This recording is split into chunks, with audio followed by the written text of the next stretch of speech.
Yes, I'm live. So hi guys, good morning everyone, and welcome everyone. This is 24th of January, and this is your first shift which we are right now discussing. So all of you, as you all know, our JEE Main exams going on, and people and students are coming out of their exam centers after giving this exam.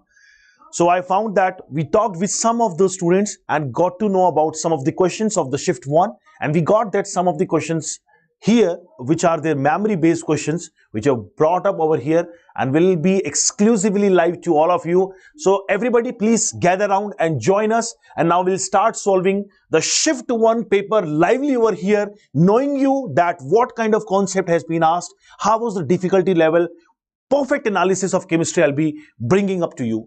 So let's see the first question. Before going to the question, if you want to predict your JEE Main 2025 percentile, there is some step that you need to follow. The link is given in the description. Go there and predict your percentile shift wise, and that you can do by your own. Now I'll take you to the first question of the day. We have the first question from chemistry. Which of the following can act as a strongest oxidizing agent? These kind of question from DNF block have been asked very frequently. If we have seen the previous 3 shifts or 4 shifts that have been done in past 2 days, I saw that so many questions haven't been appeared from directly this chapter and directly from the concepts from DNF block related to their electron configuration or somewhere related to their periodic properties. And now the question has been coming, it's on their oxidizing nature. So guys, any oxidizing agent, you know what does an oxidizing agent do? So an oxidizing agent is something that undergoes itself for reduction. Itself undergoes reduction. Okay, I'll give you a way, and using that you can easily find out how are we going to calculate this part. So the way is very simple, that we know that most stable oxidation state, the most stable oxidation state of all the F block elements is, or let me call them lanthanides.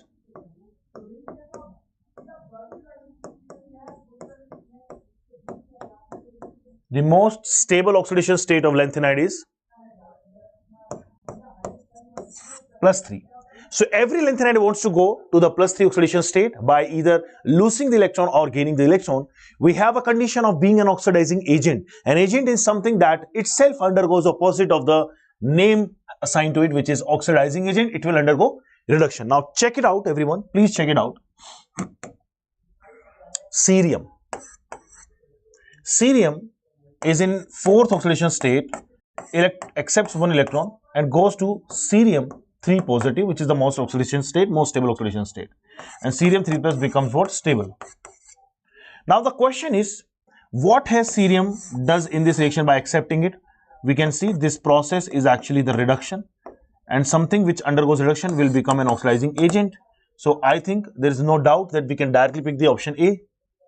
If you want to check out the same thing for others as well, we know that gadolinium is already present in 2 positive, and right after accepting 1 electron it goes to Zd positive, and Zd positive is not stable. So if it is not stable, this reaction won't go, this reduction won't happen, this reaction of reduction won't happen, and this will not become an oxidizing agent. It's that simple. So I guess the correct answer should come up as, the correct answer should be your option number 1, cerium 4 positive. So that is what student told us about this, that this is the type of options were given in the question, and direct question from the F block we have received it. Hopefully you all have enjoyed it. That was the first question of the day everyone. Let me mark it as number 1 question of the day. Now I'll take you to the next question, and there are some set of questions with me. You know the sequence. I come here at first, I explain the chemistry portion, then your mathematics wizard will come and he will explain all the mathematical questions.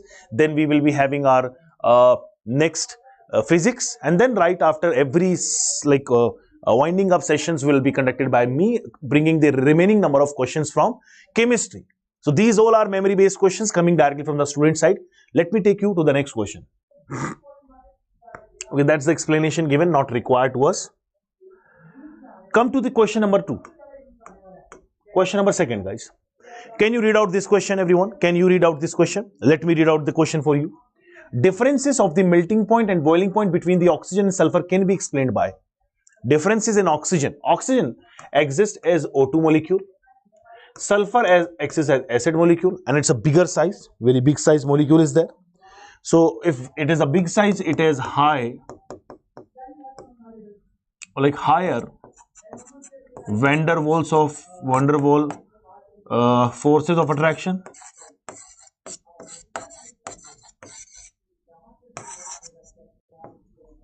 It will be having higher van der Waals forces of attraction.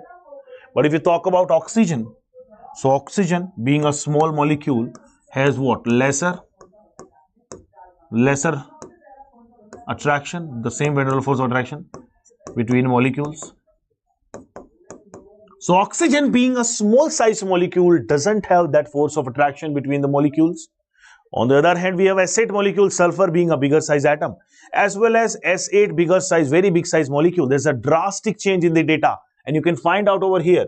You can find out over here that the melting point of oxygen is just 55 degrees Celsius, and that when we talk about the sulfur, it's 393. Actually, that's in Kelvin. My bad. 55 and 393. So this drastic change. Who is responsible for this drastic change is its atomicity. And oxygen being a diatomic molecule only has 2 atoms of oxygen connected together. We're talking about sulfur, it has 8 atoms connected together. Its atomicity is responsible for this drastic change, is this sudden inclination in the melting point going from oxygen to sulfur. The correct answer should be ionization enthalpy, electronegativity, electron gain enthalpy. No, it's aromaticity. No, yaar. It's not aromaticity, it's actually atomicity. Atomicity is the correct answer. Not aromaticity, it's atomicity, right? Can I check whether it is atomicity? In fact, the answer has been given directly from the NCERT. You can check out this line, everyone. This has been taken directly from the NCERT. Check out this line that this is because of their atomicity. So well done, everyone. Hopefully you all have marked it correctly. Not a very difficult question as of now. So, want to give some rating to the questions. Let me take you the first question. If you want to rate this question, so I would like to rate this question on the difficulty level of 5. I'll rate it 2.5 out of 5. Required some of the basic knowledge regarding to the electronic configuration. Here also I can rate this question 2 out of 5 because this is a very direct and database question. If somebody not even sure about the options given, just after looking at the options you can derive in your mind like how come atomicity come in the game and increases the melting point of sulfur, because it has S8 molecule and oxygen has O2 molecule, smaller versus bigger. We had the second question, everyone. Hopefully all of you have enjoyed the question number 2, and the sequence might vary in your examination because these all are memory based and guess based question which we have got it from the student side. We have another question, the question number 3 over here for all of you. The question number 3 is saying that calculate the standard cell potential in voltage of the cell in which of the following reaction takes. I don't know what is it saying, but I must say that we got to find out something. Okay, we got to find out the standard electromotive force for this cell equation. Okay, for this cell equation. So can I just briefly write this equation and letting you know that how this reaction is occurring. So we have silver here, and silver positive accepts an electron and reaches to Ag, and this reaction is actually reduction, and it happens at what? This reaction is what? Acceptance of electron, reduction, and this kind of reaction happens and occurs at the rate cathode.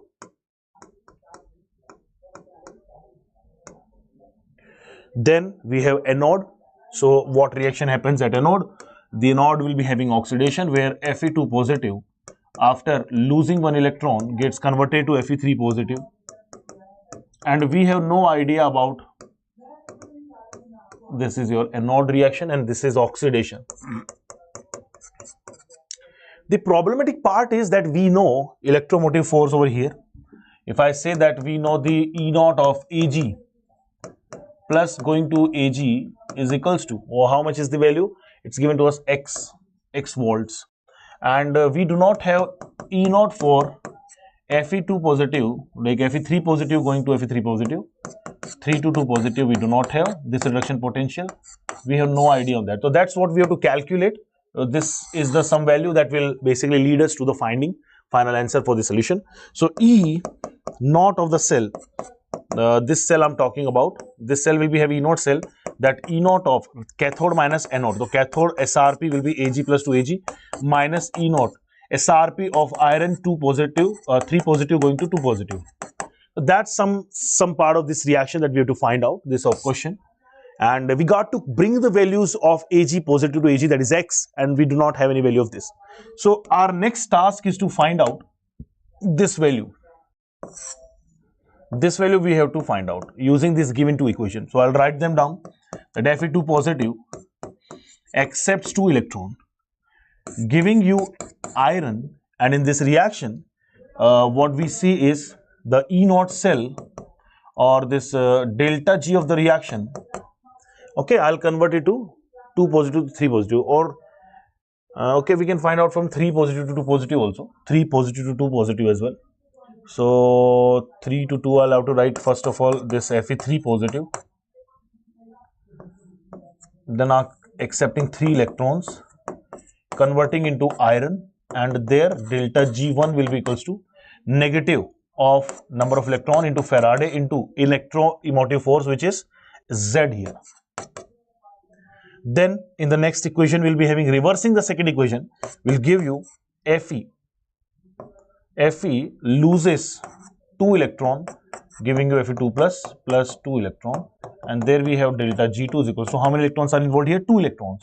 2 into Faraday into, now you reverse the equation, the electromotive force or this cell potential will be reversed, so it will become negative of Y, because right now from oxidation you made it to reduction, and reduction to oxidation. So what I can say, this is how it look like. Now if I add both of them, how does it look like? It will become Fe3 positive accepting, you see this is 2 electron, this is 1 electron, accepting 1 electron, getting converted into Fe2 positive. So delta G3 for this reaction will be how much? Addition of all, and that is also equals to delta G1 plus delta G2. So how much is delta G3 by the way? G3 will be 1 electron is there, 1 electron Faraday into E naught of, that is what we have to find out, Fe3 positive to 2 positive will be equals to, let's sum up these two, and this is what, 3Fz, and this is 2Fy, so 2Fy minus 3Fz. So I can cut out this F from everyone's side and I can get this value. So we can get this value. How much is it coming? E naught of Ag to Ag is X minus iron, we are talking about iron 3 plus 2 plus, this value minus 1 will be there. So 3Z minus 2Y will come. 3Z minus 2Y. And right after solving, this will become what? X plus 2Y minus 3Z is the correct answer. Hopefully you have seen the question in your exam, and this was an amazing question. I always keep on saying that electrochemistry is a very beautiful chapter, and it's all conceptual chapter, and that's what we have to find out using the formulation, and we have got the correct answer of X plus 2Y minus 3Z.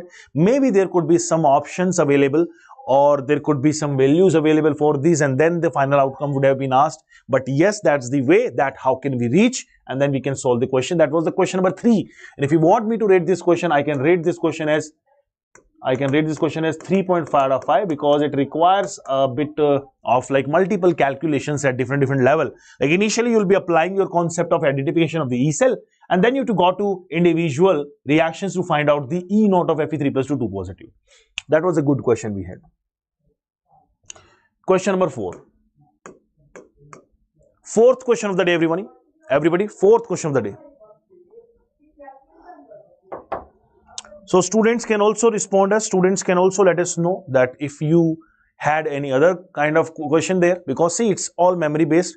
Some of the questions we have confirmed it from multiple of the students, and if you have your opinion that the question was a bit different or something else was asked, or you have something doubt related to that, you please respond us in the chat box in the comment section, which is absolutely open to all of you.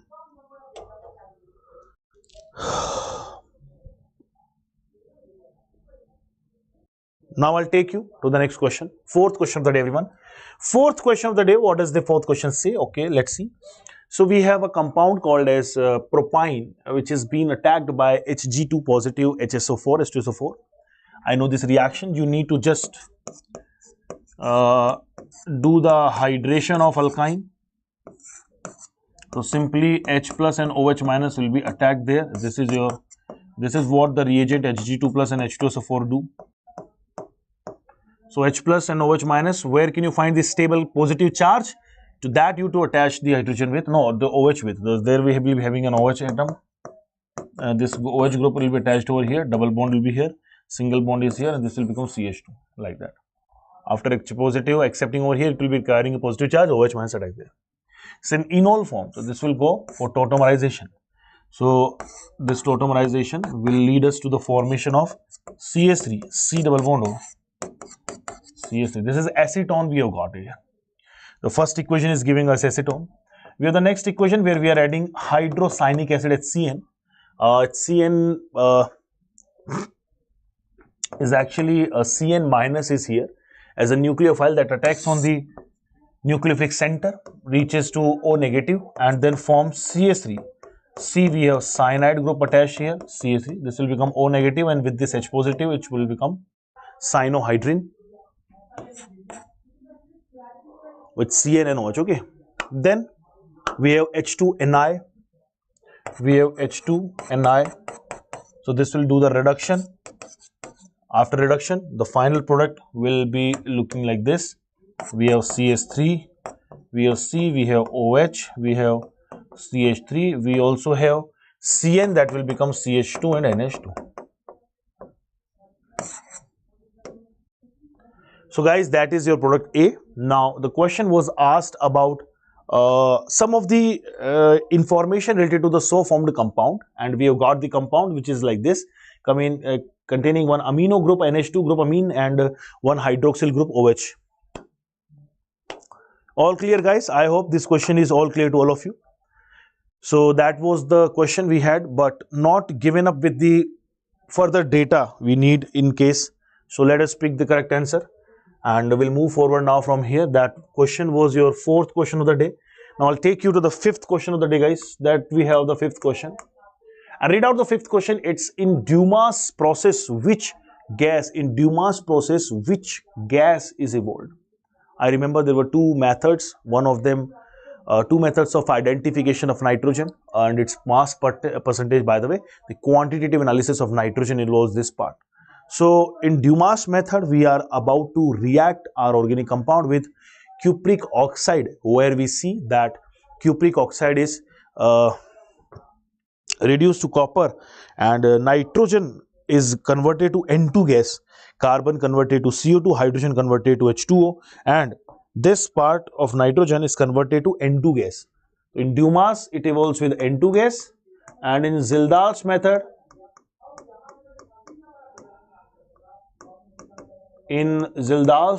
we had a set of reaction that evolves what?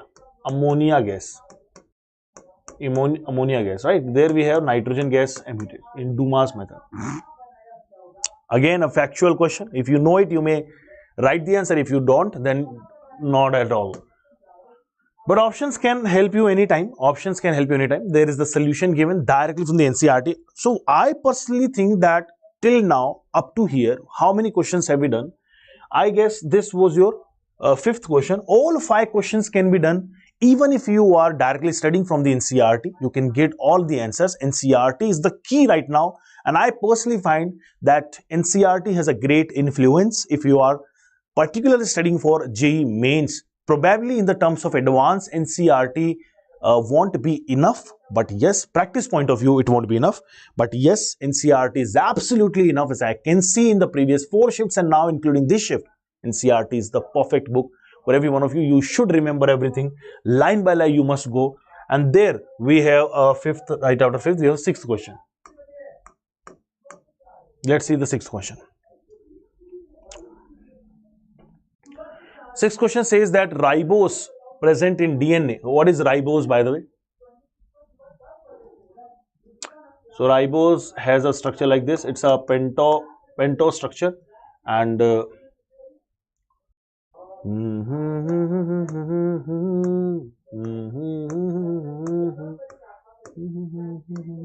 1, 2, 3, 4 and then 5. And if I want to draw its Haworth projection, how does it look like? 5 will be a furanose structure, furans looking like structure. We have OH, H, we have OH, H, 1, 2, so 1 carbon. This is how it look like, yeah. CH2OH.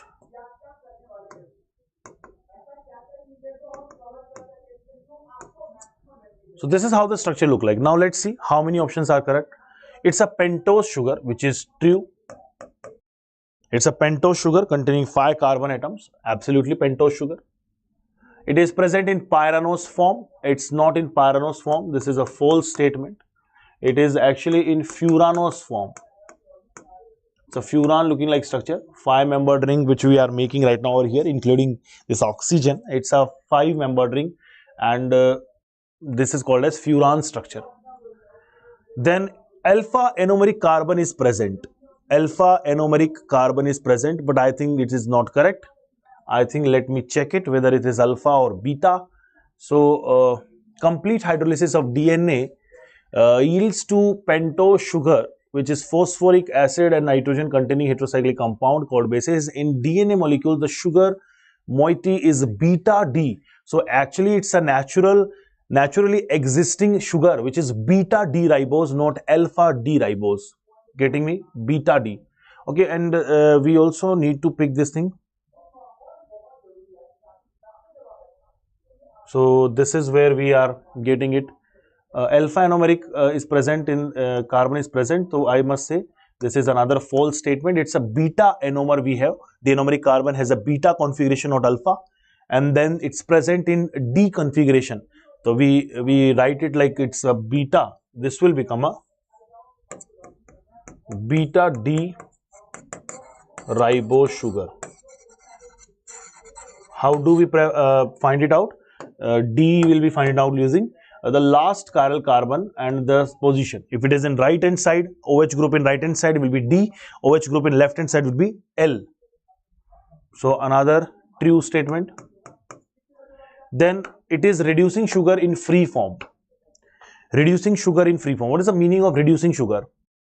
So all of the sugars which are containing free aldehydic or ketonic group are called as reducing sugar.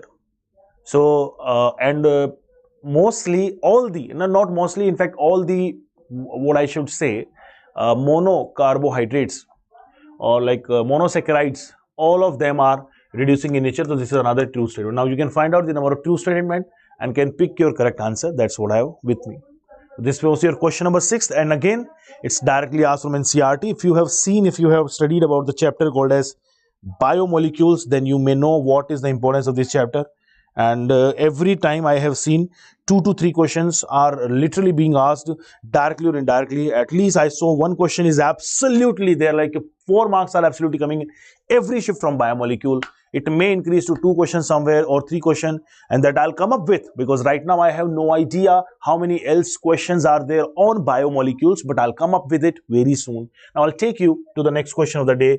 There we have the 7th question, everyone. 7th question of the day. 7th question says that which compound will react fastest with HBr?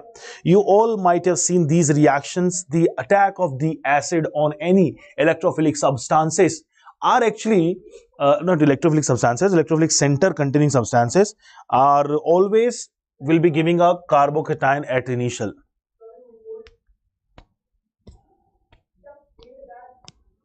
So would you see?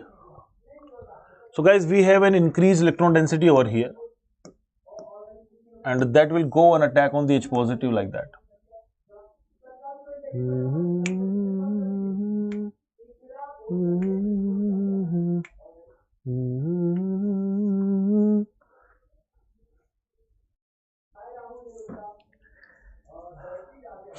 Compound react fastest with HBr. So there could be several ways to justify this. So one is where we are getting higher electron density, oxygen being more electronegative has electron density shifting toward it, and it's always in O negative form to be very easily attacked by HBr. And always we must know that oxygen has higher intent to attack upon hydrogen than the double bond density, because it's a lone pair which is available only at one atom, has higher intent of attacking on the H positive rather than the carbon which is doubly bonded over here. So I guess that's how it will work, and first should be the correct answer here.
चलो देखते हैं इसे,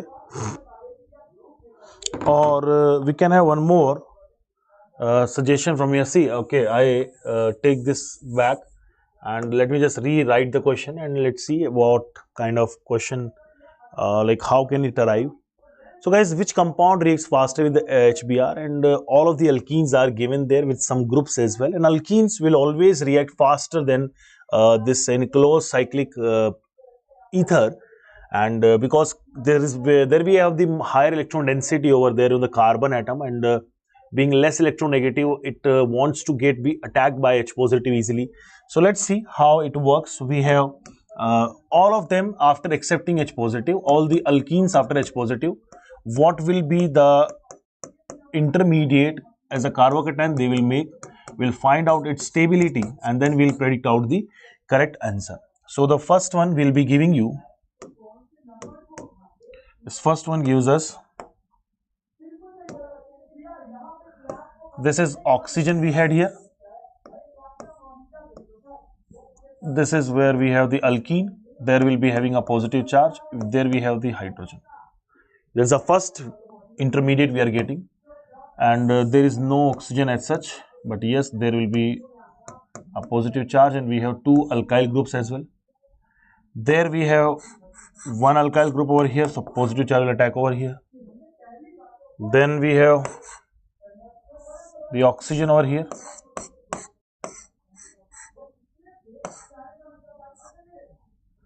A positive charge should come up bit far from the oxygen, because inductively it will reduce the stability. So now can you see this over here, we will be having a minus I effect, so it is unstable. This is somewhere we can get the reso stability. This is reso stable. This is having higher number of alpha hydrogen. How many alpha hydrogen can you see? 2 plus 3, 5 plus 1, 6. Number of alpha hydrogens over there, 3 plus 2, 5 plus 2, 7. So if you want to ask me what is the order, right? So I can give you the order as well. So the order of this reaction the attack of this electrophile, which is H positive, to all the alkenes will become what? It will be first highest, followed by fourth, then second, and then we'll be having third, like that. Correct answer will again be first. More stable intermediate, right? I hope every one of you is doing absolutely fantastic. These questions are something that we have already gone through, and now we have another session here on the same. Now we'll take you to the next question of the day. I have 8th question, guys, here, 8th question. And believe me, the same question I provided in my most predicted questions. I gave you 50 most predicted question. Out of those most predicted questions, 50 questions, I so personally, I gave you the Werner's theory related question, and this is the question that I gave you. Now please try to focus and just find out the way of solving this question. Which of the following complex produces 2 mole of AgCl in presence of excess amount of silver nitrate? First of all, what you need to do is you got to make the complex like this, that cobalt, which is having NH351Cl and then 2Cl2 outside, because only outside the outside one chlorine atom will give you the precipitate. So this will remaining exactly like this without undergoing any change, and this will be like in nitrate form, and plus there will be nitrate will be twice also. 2 AgCl will be precipitated over here. Check out, guys, 2 AgCl precipitated. So these 2 AgCl which are precipitated will be having this molecule. So how, according to Werner theory, how can we represent it? It's a very easy representing. So cobalt is there, then we need to write Cl3, and then we have how many? 5NH3 we need, because all of the ammonia molecule will definitely be bonding with cobalt. So that is the correct answer. I think let answer be second. If you face any doubt, if you think that question was not like this and anything else was asked, do let us know. We'll provide you the correct explanation and the correct answer as well for your own doubt if you have. There we have the next question, the 9th question, everybody. 9th question, that which of the following will give you a nucleophilic substitution faster? Faster nucleophilic substitution, but not given SN1 or SN2. Okay, fine then. So let's see.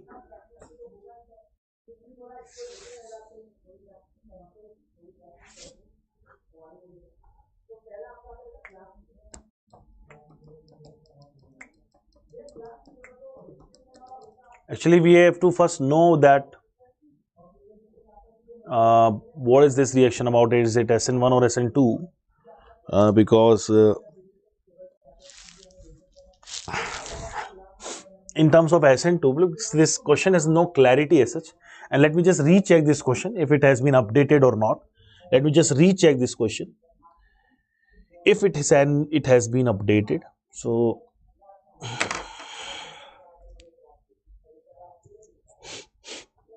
nucleophilic substitution faster. There's a sense of this question.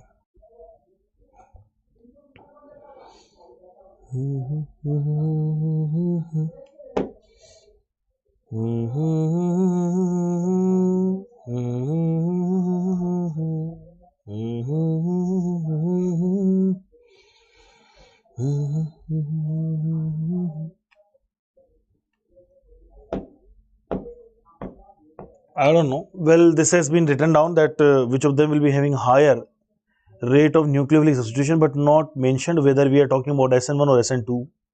So leaving group ability is same for all. Chlorine is there. So guys, this will be typically follow SN1, because right after removal of this, it will be produces a 3 degree tertiary. This is called as 1, 2, 3, 4 tertiary butyl carbocation. This is most stable with 9 alpha hydrogen. So this can be the correct answer, 4th. You can also check out, like I'm talking about the SN1 over here, and there is a possibility that it will not give you SN2 reaction. So I think this should be very much clear whether it was SN1 or SN2 asked, because if we talk about the SN2 reaction, if we talk about the SN2, then this will be having the highest rate of SN2. It's a one-step reaction, right? So it's a one-step reaction that will be eliminated out, because in its transition state, this oxygen charge containing, and this oxygen, which is the electronegative element, will take the electron density from the intermediate, the transition state, pentavalent transition state, which is negatively charged when it is connected to the oxygen containing thing, directly towards the carbon atom connecting and having the negative charge overall in the species. That reduces the negative charge and make it more stable. That is we have studied till here. So I guess now let's wait and just find out the next question. This was 9th question, everyone. We have 10th question here. Question number 10 we have, and this question is: the KSP of CrOH whole thrice is this, then molar solubility is this. Then I think this is an easy question, by the way, and directly taken from ionic equilibria.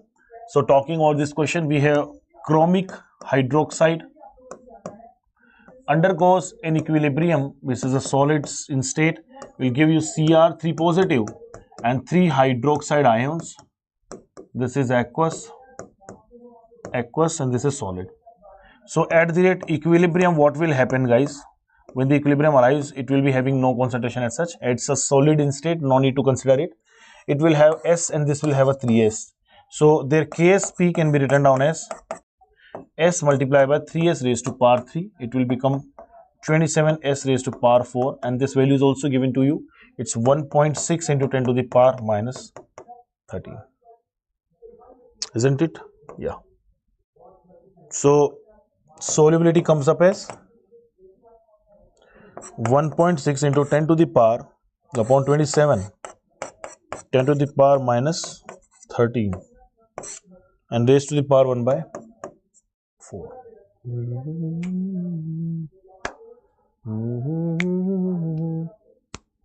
But how can they ask this much weird question?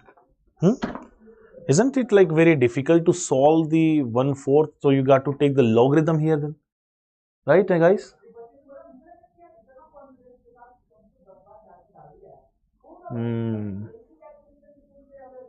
This is given to you 1.56 10 to the power 10 to the minus how much? Okay, so I'll do one thing. I can make this thing up to 160 divided by 27 into 10 to the power.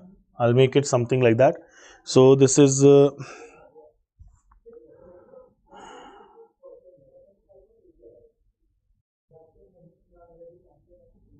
minus 15 here. So I don't think this equation, I guess there is a problem in the question and the data specifically. So this data is not aligning with this part. Okay, why am I saying it? Because this 160 upon 27 will give you some value like it's not working, man. Let's say it's beyond 5 or 6 kind of values there, and root of that 1 by 4th of that, probably it may come 1.56. okay, but again the issue is this is not matching. So this x is a bit different we are having. Let me find out the value, correct value, how much does it come. We have 160 divided by 27. So let's say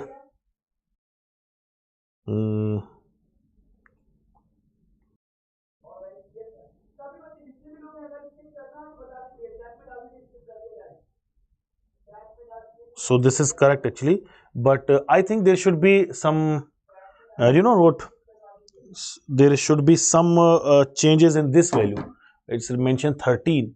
So let's say if it is not 13, and let's say if it is 14. So let's say if it is 14, then what will happen if it is 14? Let's say it is 14.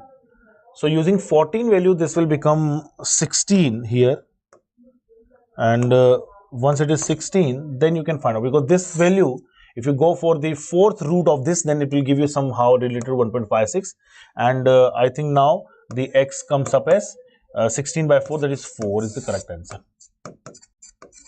That's what I think. Okay, if it is minus 14, but rest of the data we have to check, we have to be aligned with the other students as well. And please provide us if it was there. Sir, what about the today's first shift? That's what we are doing. Expected cutoff, I can't let your cutoff basically let you know. Let the every shift happen first, then we'll basically visit everyone.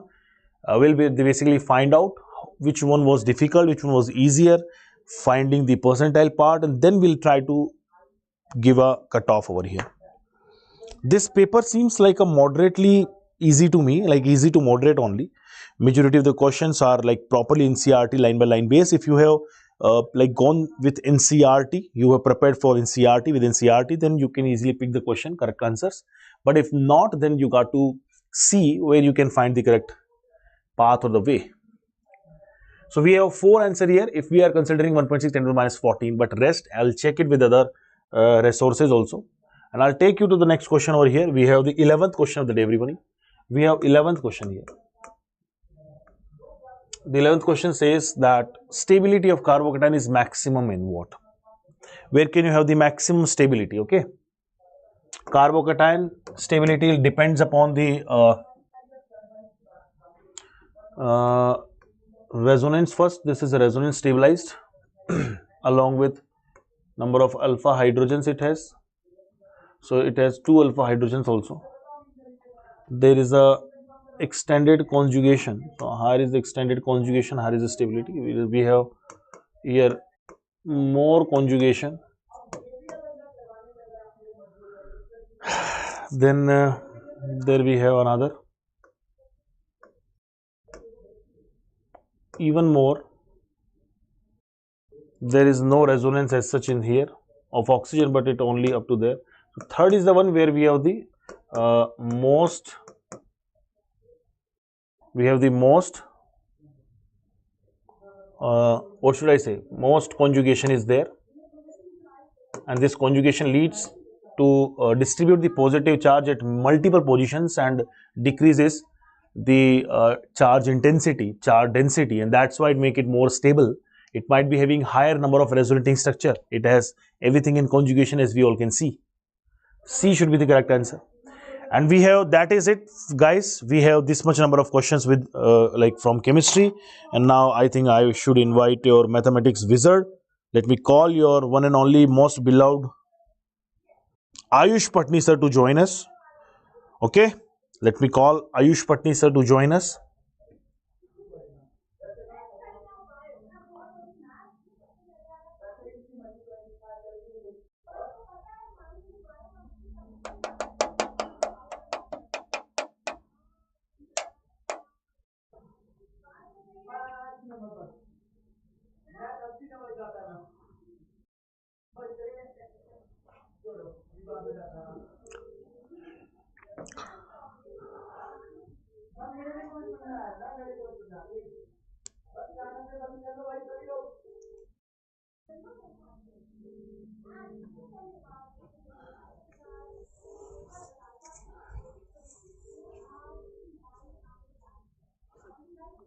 Chemistry is done from my end up to here.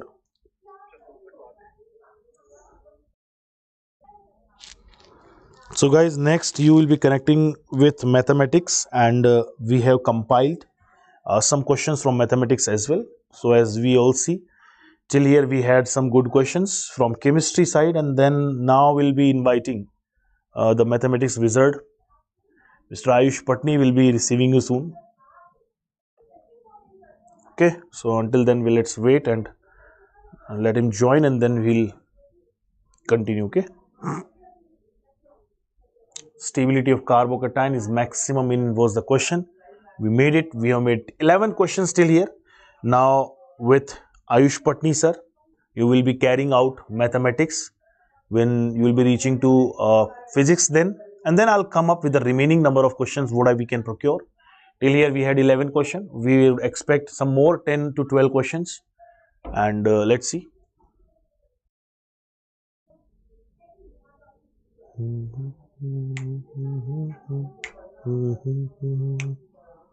हाँ.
Hi guys, so we have been added up with some more number of chemistry questions here. So I would like to go from here and we'll try to continue.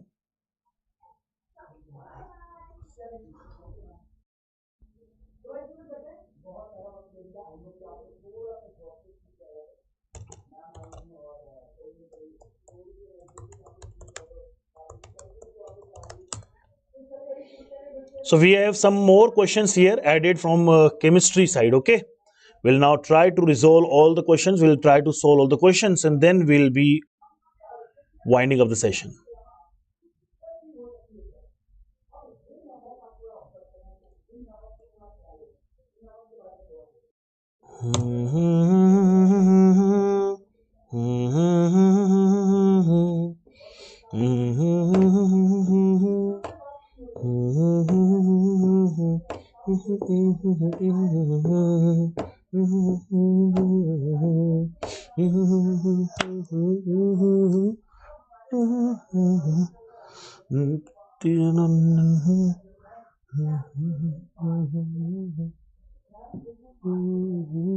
So I have shared the remaining number of questions from chemistry also.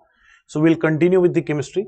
Our mathematics questions are being procured and questions are not being received till here. It will take another time, few more minutes. Until then, I have some more questions added with chemistry. I'll I'll explain those questions to you and we'll let you know. And analysis of these questions will be carried on.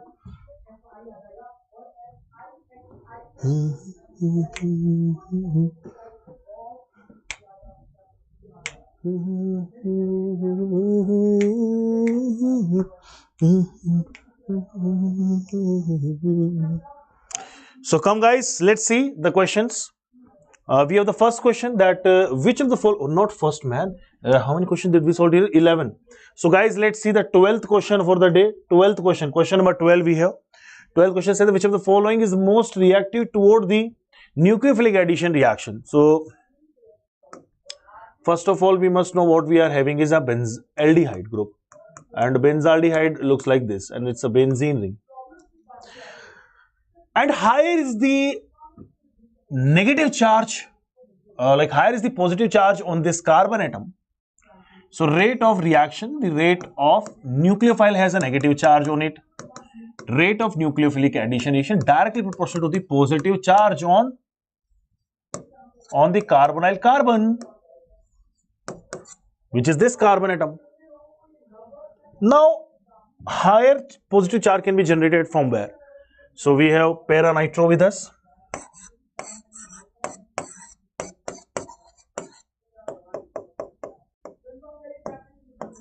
We have para-methyl group here. We have benzaldehyde with us. We have acetophenone here. Acetophenone, like that. Not acid, okay. Acid means CH3. So usually, guys, aldehydes have lesser reaction than aldehydes have higher rate of reaction of nucleophilic addition than ketones, because ketone have a steric factor. So this is your one. Okay, so do one thing, apply the concept. There we have a negative M effect directly rather than minus I effect. We have a positive H effect, then positive I effect. We have nothing here, and there is a ketone we have, so ketone will be at the last. So the correct order of reaction will become what? The rate of reaction towards nucleophilic addition will be what? So this will be first as the highest, then we have third, then we have second, and then comes the fourth. This is the order, and correct answer should be para-nitrobenzaldehyde. It's that simple.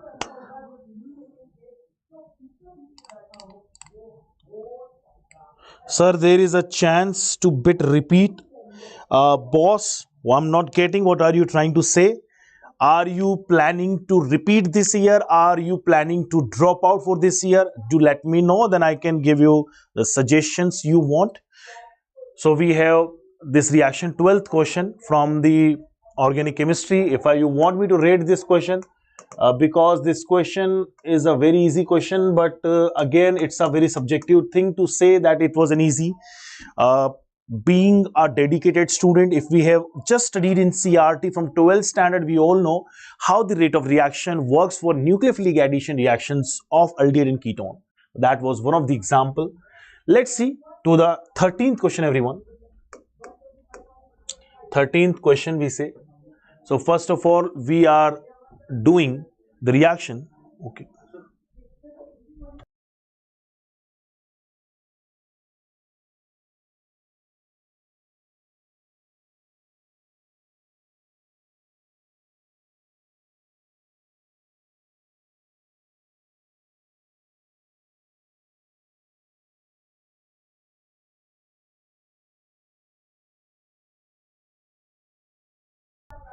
So guys, we have this question with us that it's an unknown compound which undergoes ozonolysis, which is reductive ozonolysis because oxygen and zinc is given there.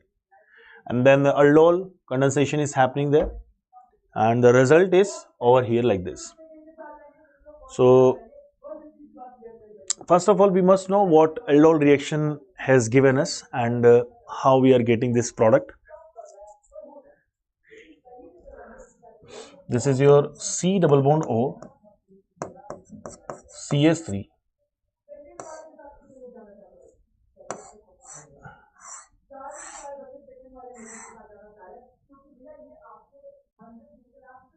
This is your alpha hydrogen. This is your alpha hydrogen for this. So there will be definitely double bond and hydrogen there, like that. Correct? That's why we have got this molecule. So this is actually A. This is actually A. So we also need to find out the original compound. So now I'll again go back And because we all know that whenever this kind of situation is given to you, and if you do the ozonolysis in reductive ozonolysis, then this kind of compounds are formed. So we can simply find out using this method. So we will be now attaching these two as a double bond, and then a ring of 6 membered will be formed. So 6 membered ring is there with a double bond here. No, it's not a 6 membered ring. It's not a 6 membered ring, by the way. So no, it's okay. No, 1 2 3 4 5 6. It's a 6 membered ring. It's a double bond, and wherever we are attaching the double bond to the carbon, there is a one methyl group also there. So that's it. That's what it look like. Second is the correct answer.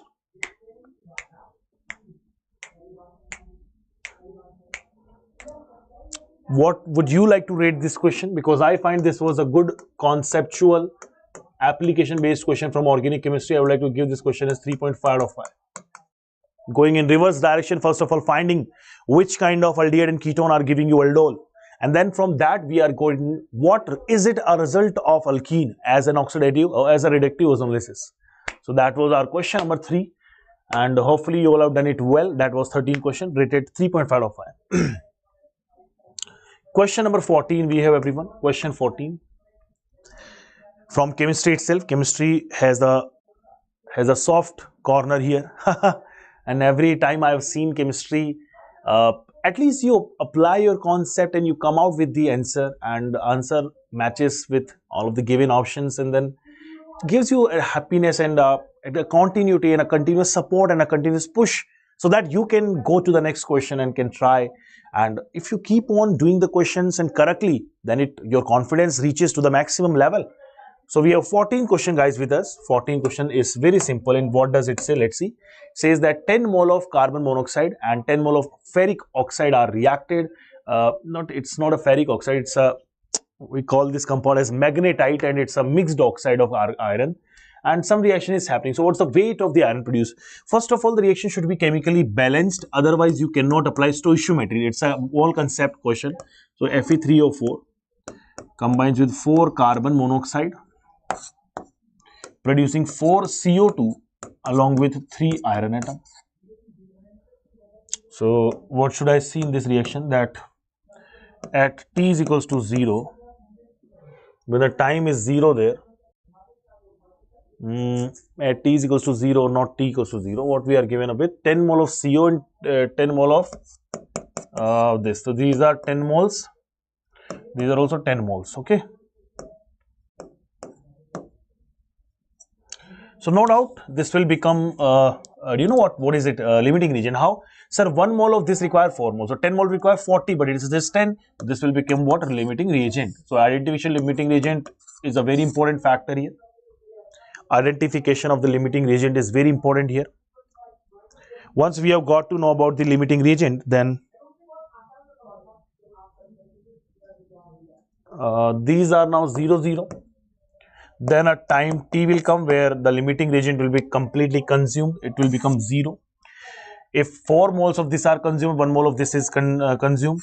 If 10 mole of this is consumed, then 10 by 4 moles of this will be consumed. It's very simple unitary method, and if you want to do it even more, then you can do it. Okay. Then again, this will become like 4 mole giving 4 mole. This will be 10 moles itself, and this will be 10 by 4 into 3 mole. How? Let me show you. You apply mole-mole analysis. This is something I taught you in the first lecture of my mole concept, right? Mole-mole analysis. So analysis of the moles will be done here. It simply says that number of moles of the species upon its stoichiometry should be equals to the number of moles of species divided by stoichiometry. Correct? So number of moles of iron will be what? 3 by 4 times the number of moles of carbon monoxide is given to us 10 mole. 10 mole of carbon monoxide are getting basically are consumed. So this is 30 by 4 moles of iron, and we have to find out the mass of iron produced. So we all know the mass of iron is 3 by 4 into 10 moles multiplied by molar mass. It is 56 gram per mole. So this will be like 40 420 grams the correct answer. 420 gram. So what do you think? Was it a difficult question? Because as to me, I didn't find any specific difficulty. Like already the balanced chemical equation was given and we just need to apply the mole concept. So I would like to rate this question as 3 out of 5 just because the calculations were involved. Rest, I won't give it too much about 3. So this question could have been made even difficult, but no, it was not that difficult we expected. Correct answer should be 420 gram. Hopefully this is pretty clear to all of you now. That question was asked in your JEE Main first shift of 24th January. So that's it. Next is your 15th question. Now let's see on the question and then try to find out what we are going to get. 15th question is here, everyone. 15th question says that at the freezing point of water around 0 degrees Celsius, we have process is non-spontaneous. At boiling point, it becomes spontaneous. Temperature varies. The correct options is what? I don't know what is it saying, by the way. So where are we? At freezing point of water, process is non-spontaneous. Now, which process? At boiling point, it becomes spontaneous. Temperature varies linearly with pressure. Temperature varies linearly with pressure. Okay, then fine. Volume is constant here. So we'll do one thing, guys. Freezing point of water process is a non-spontaneous. And so we see that temperature increases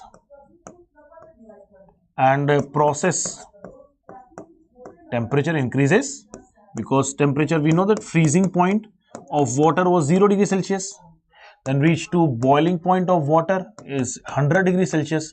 Reaching from here to here, what we are doing? We are increasing the temperature. If the temperature increases, process becomes spontaneous, and we have no idea what the process we are talking about, but let it be any process, okay? But this process becomes what? Spontaneous with increasing temperature. So what should be the arrangement of delta H and delta S for this process? So we know that delta G is equals to delta H minus T delta S according to the Gibbs equation. We also know that delta G should be negative for a spontaneous process. For a spontaneous process, it should be negative. So in order to make this as negative, this has to be taken as positive. Because it is already negative, then won't require too much of the temperature. And this part, delta S should be positive, so that higher temperature will make it more negative because there's a negative sign over here, right? Are you getting me? So higher is the temperature, then this process will overall become negative. Delta G will become negative, and this process will become what? Spontaneous. The correct answer should be what? Delta S should be positive, delta TH also should be positive. So that was the question what I guessed, and probably this is the one which has been asked in the examination as well, because the questions are coming on the memory based and the guess based from the student side. There can be a variation in the question as well.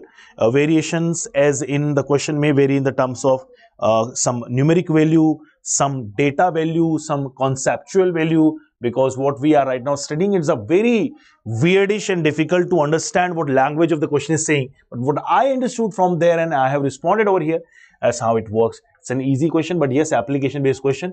I would like to rate this question as 3 out of 5, as this question involves a bit of thinking, a bit of knowledge, and a language based question. Now I must say, okay.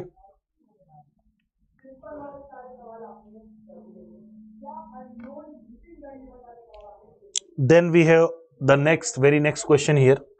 What question was this? 15th. I'll take you now to 16th. Let's see 16th question.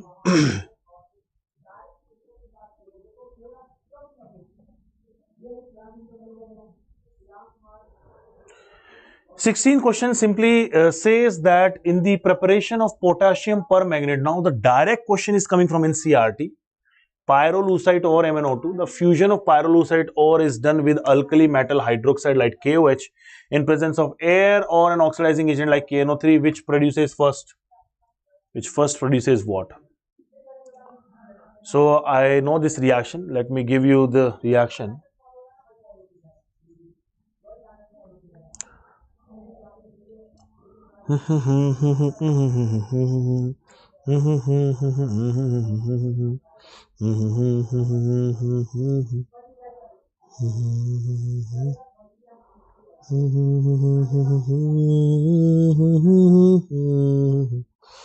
So first of all, we know that we are using KNO3 as an oxidizing agent, and this will be like MnO2 is there, basic medium is required, HNO3 is there, the reaction might not be balanced, it's a redox reaction. So we know that this is from positive 5 oxidation state, this is positive 4 oxidation state, takes it the formation of K2MnO4, which is called as potassium manganate, and this manganate along with what should I say, water, and then let's say nitric oxide or nitrous oxide will be formed there. But again, what I see is this has been reduced down, and once it is, this has been oxidized, +6. So that's a chemical reaction we have in basic medium. Right next to it, so the correct answer should be what? K2MnO4 potassium manganate.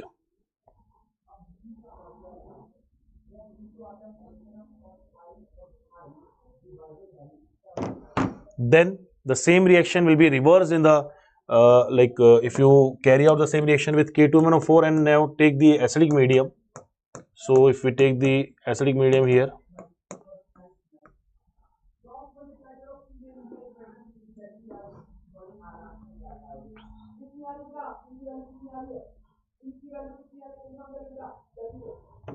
so this will give you the final product as KMnO4, KCl, MnO2 and water. So that's the entire reaction all about. But the first reaction that has been given over here produces these compounds, what has been asked in the question. Correct answer should be potassium manganate. Potassium manganate is our correct answer. Okay, let me get aside. This is one easy question directly from the NCERT. Somebody who has gone through the reaction can answer this question very easily and very rapidly. I would like to give it 2.5 out of 5 because it's just a reaction based question. It's just a rote learning based question. No applications as such, no any further thinking question. It's just a simple question with data. The last question is here, everybody. We have the last question for today's discussion of chemistry, because now I would invite Sharad sir for physics, followed by mathematics. So 17th question of the day. Question is that H2O, NH3 and CH4. So are all sp3 hybridized? Yes, they all are. Let me draw their structures as well.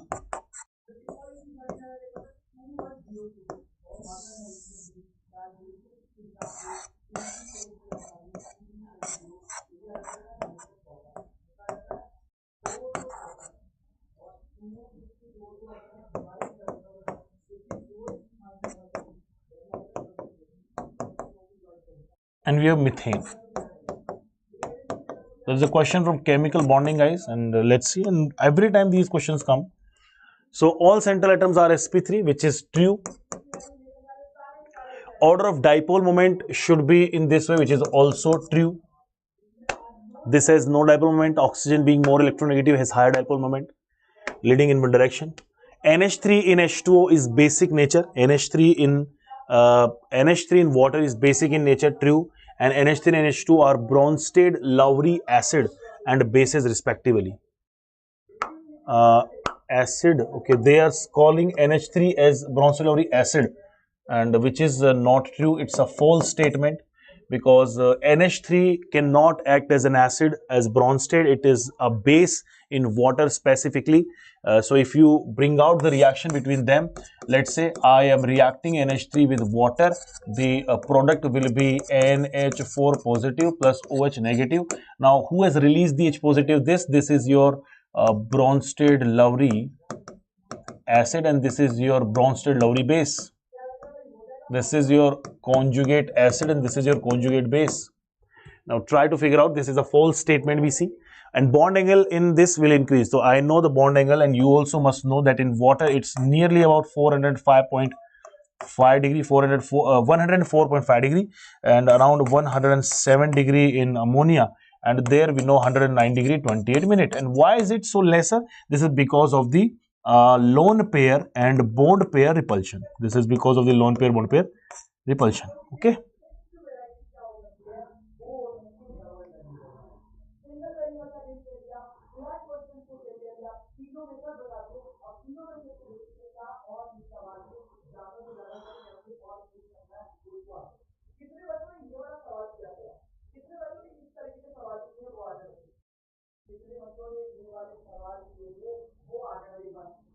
Chalo. So we have this question, guys. Hopefully you all are seeing the question, and what has been asked to us. How many statements are correct now? I think this is also correct. This is a true statement. So A, B and D are correct. A, B and D. The D option is correct. This is your D option, which is correct. I am also looking for the other options and other questions as well, as some of the PPTs, some of the PPT is not precipitate, guys. Some of the PPTs have been shared. Let me see if any other question has come or not, which I see isn't till now. Weight of iron is done. Potassium permanganate is done. Pentose sugar is done. Para, this is done, this is done, this is done, this is done, this is done, this is done, this is done, this is done. So hopefully I think majority of the questions for the day has been covered. Now I would like to invite your physics wizard, the magician of physics is with us, and let's welcome our physics wizard on the panel. We have Sharat sir here. Sharat sir, yeah, very soon, sir. Let us give them the feedback and the analysis. How is the physics paper? Bit tougher, like in Bit the last, tougher? Oh, okay. in the last 4 shift, paper Okay. was too much easy, but in this shift, the paper was a bit tough. So Bit tough let as us well. see Okay. the questions first of all. But I think, sir, there should be an equilibrium between all the subjects, because Obviously. what we see, chemistry being very like having the soft corner for all the students and giving continuously easy segments, which we can see. So, sir, I want to say one more thing over here, that I have seen the entire paper of chemistry is probably coming from the NCERT directly, and nowadays we do not require any higher or any kind of recommended books apart from NCERT that I have seen.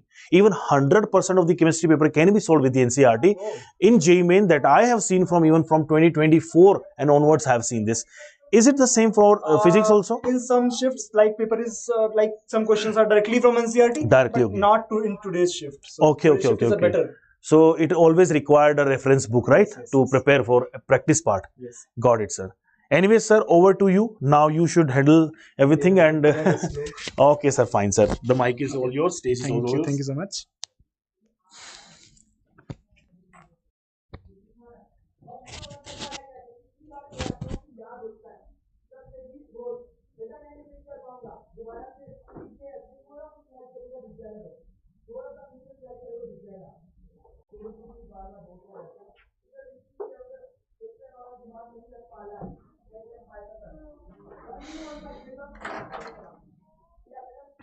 Give me a second, guys.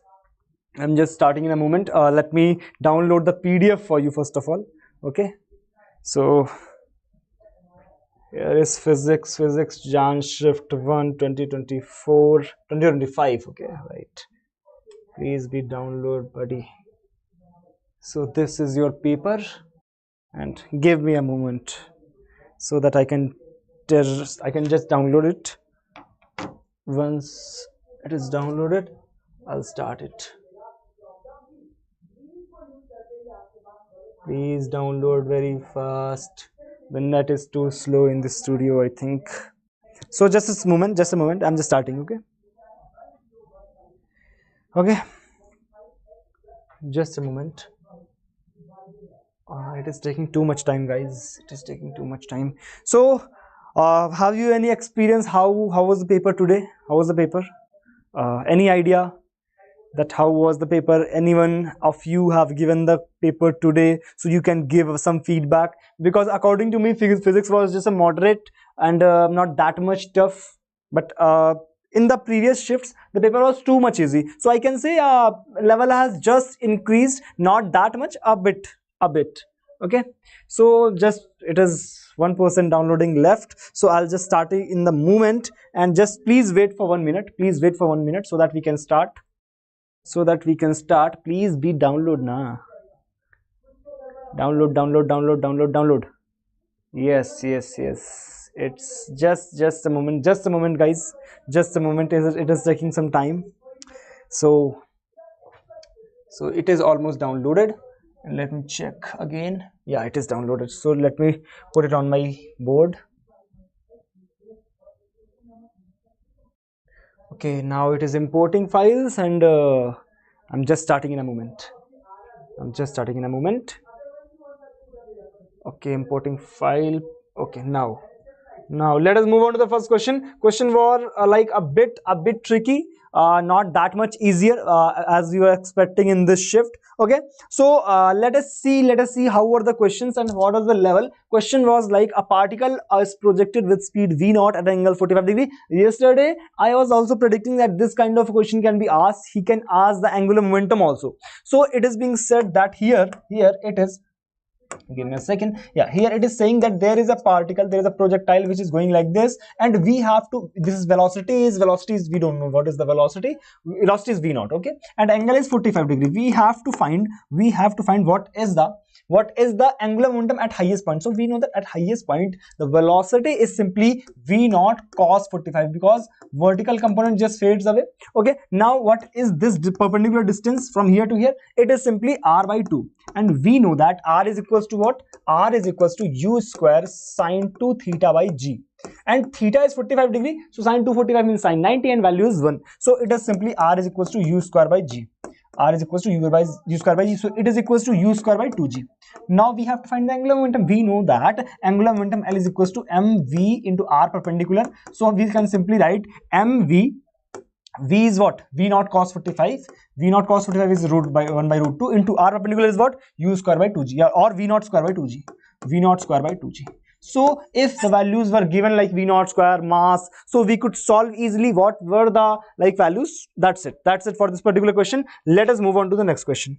And next question is from current electricity. Question is like this, that you have been asked, what the question is saying, a wire of length L, I should write it here, a wire of length L having total resistance R is bent to form an equilateral triangle. Find the resistance between any of two vertices. Okay, so suppose that this is the equilateral triangle, and these are two vertices we have to find. Okay, this is point A, this is point B. Okay, now look at this. Total resistance is R, so this is R by 3, this is R by 3, and this is also R by 3. Now since we have to find the resistance between these two vertices, it means these two are in series, means 2R by 3, and this is R by 3. So we have to find the total resistance. So R equivalent is equals to what? R equivalent is equals to this multiplied by this into R by 3 into R by 3 divided by summation of those things, 2R by 3. So upon R. R got cancelled, it is 2R by 9. This is the final answer. This is the final answer of this particular question. Done till here? Okay, next question is from I should say that alternating current. Next question is from alternating current. Okay, should we move on to this question? Okay, so the question is saying that current is in two summations, and we have to find the RMS value. So RMS value is what? IRMS, that is equals to I naught by root 2. So I naught means the summation or the amplitude of these two values, means this is sine omega t and this is cos, so we'll change it, sine omega t plus pi by 2. So this will be cos omega t, right? So this is IB sine omega t plus pi by 2, and phase difference is pi by 2. So we can write the amplitude as I naught is equals to under root IA square plus IB square. Means we can substitute it here, I naught by root 2. So substitute it here, so it will be IA square plus IB square divided by 2. So this is the RMS value. Then next question is, this was someone just put it in from mathematics, so this is not in our part. Okay, so this is directly from the formula, but the question is saying find out the linear acceleration of solid cylinder if mass is m, radius is r, and the inclination is 45 degree. So just acceleration, linear acceleration is what? A is equals to g sine 45 divided by 1 plus I by mr square. This is the direct formula, right? So g is g sine theta is 45, so g by root 2 upon 1 plus I of solid cylinder is what? I of solid cylinder is mr square by 2. So mr square by 2 means 2 mr square right? So m r square get cancelled. It is what? G by root 2 upon 3 by 2 means it is root 2 G by 3. Root 2 G by 3. This is the answer of this particular question. Okay, next question.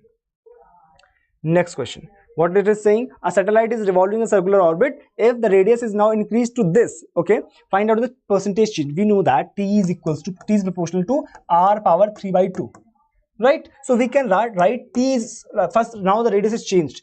That much is T is proportional to we can write the constant C here for the equal sign. So we can write it like T is equals to CR power 3 by 2. Okay, so now T dash is equals to what? CR is changed to 1.03 R. 1.03 R power 3 by 2. Now we have to find the percentage change. So delta T upon T into 100 we have to find out. Just substitute the values. What it will be? It will be CR power 3 by 2 is common. It will be left with 1.03 power 3 by 2 minus 1 and divided by CR power 3 by 2 into 100. Just solve it, you will get the answer. Just solve it, you will get the answer. Okay, next question. Next question is from magnetism. What the question is saying, find the magnetic field at the center. We have to find the magnetic field at center. So at the center we can say this is the 4 wires. So we'll just find this is the center, suppose it. Okay, and the side is total side is 1 by root 2. So half is what? 1 by 2 root 2. 1 by 2 root 2, right? The angle is 45. Angle is 45. Okay, we know that we have to find this perpendicular distance also. So perpendicular distance we can find from tan theta, or we can say this angle is 45. So this and this length should be equal to x is equals to 1 by 2 root 2. Okay, directly we can write the magnetic field. B is equals to what? B is equals to mu naught I by 4 pi r. R is what? 1 by 2 root 2 into sine theta 1 means sine 45 plus sine 45 means 2 sine 45. And this is the one wire. This is the magnetic field due to one wire. Now, because of these 4 wires, we can write into multiplied by 4. Done? Okay, next question. We can just substitute the values and we can get the answer. Should we move on to the next question? We should move on to the next question. And next question is from surface tension. So surface, it is saying that the water droplet of radius r is split into 27 equal parts. Then the work done is 10 joule. Okay, find the work done when a drop is split into 64 equal parts. Okay, now if it is being split into 27 equal parts, it means it is saying the surface energy which it is gaining, that is converted into what we are doing the work done, that is converted into the surface energy. So we can write, we know that surface tension is equals to surface energy means U divided by the surface area. So we can write delta, or we can write delta U, that is equals to T into delta A. Change in surface energy that is equal to surface tension into the change in surface area. Okay, so first of all, the radius is r, the water droplet radius is r. Now suppose that small droplet of radius r, small r. Okay, this is 27 droplets. So we can write 4 by 3 pi capital R cube, that is equals to 27 times 4 by 3 pi small r cube. Done. 4 by 3 pi got cancelled. Small r is equals to r by 27 square cube, sorry, cube root is 3. 27 r is equals to r by 3. Okay, just put the values. Delta U will be what? Delta U is equals to we have been given. What is the work done? 10 joules. So 10 joules, that is equals to tension into change in surface area. So first of all, surface area has become this 27 times smaller ball. So it is equals to 27 into 4 by 3 pi small r. Small r is what? 4 r by 3. R by 3, not 4 by 3. Area we have to write, right? Area. 27 4 pi r square minus 4 pi capital R square. So just solve it. These are 3 3s are 9, 9 3s are 27, 3 minus 1 is equals to 2, 4 2s are 8. So T into 8 pi R square. This is equation number 1. Similarly, if it is being converted into 64 equal parts, so equation will be what? New surface energy, delta U we have to find out, and that is equals to tension into, now 64 means what? Here it is 64, here it is 4. So 4 for 16, 16 4s are 64, like 4 minus 1 is equals to 3, and 4 3s are 12. So it will be 12 pi r square.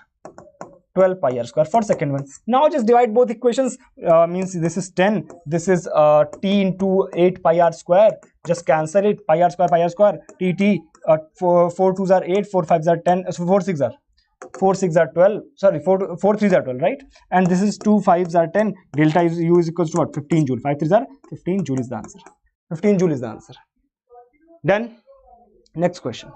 Next question is from, let me check. Next question is from Gauss law. What the question is saying? Flux through the shaded portion. So we have to find the flux through shaded portion. It means, let me draw the shape for you. First of all, let me draw the shape for you. Okay, let me draw the shape for you. Just a moment. This is the square, right? And these are the divisions line. Okay,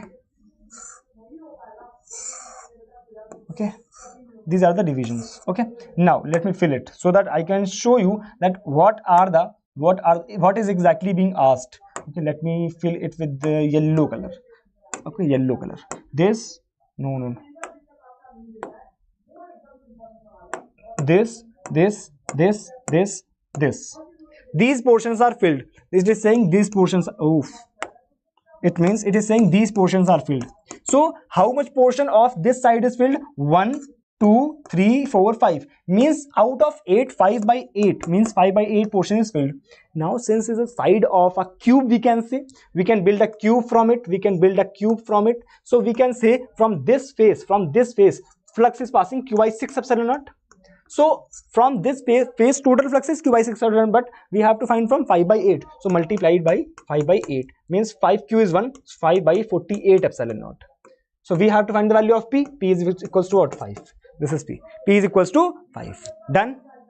Next question. Listen to me very carefully. Next question. Next question is from, what is the relative shift of the focal length of the lens with optical power is increased from this to this? So this is optical power first of all. So focal length is what? 1 by 0.1 means this is 10 meters. From here f2 is what? F2 is 1 by 2.5 means it is 0.4 meter. So what is delta f? What is change in focal length? Change in focal length was 9.6. So we have to find the relative, means f1. What is this? This is what? 4 2s are 8, 4 4s are 16, 4 2s are 8, 4 5s are 20, means 24 by 25. 24 by 25 means first option is correct. Next question. What the question is saying? In YDSC experiment, two lights of wavelengths 480 nanometer and 600 nanometer interfere on the screen, which is placed at d is equals to 1 meter. Okay, from slit and separation between them is okay. Find the distance from the central maxima where the maxima due to both the light first time coincide. So first time coincide means suppose that first light or the first wavelength of this is the first wavelength, this is the second wavelength. So suppose that nth maxima of first wavelength and the mth maxima of second wavelength is being coincided. Done. So if this is the condition, we can write first maxima, nth maxima of this. So we can write n d lambda 1 by d is equals to mth maxima of this. So m d lambda 2 by d. So d got cancelled. What will be left with? N into lambda 1 is what? N into lambda 1 is what? 480. That is equals to m into 600, right? 0 0 6. This will be 12 4s are 48. 12 4s are 48, or 12 5s are 60. So we can write n by m is equals to what? 5 by 4. Means if we have to find the minimum condition, means n is equals to 5 and m is equals to 4.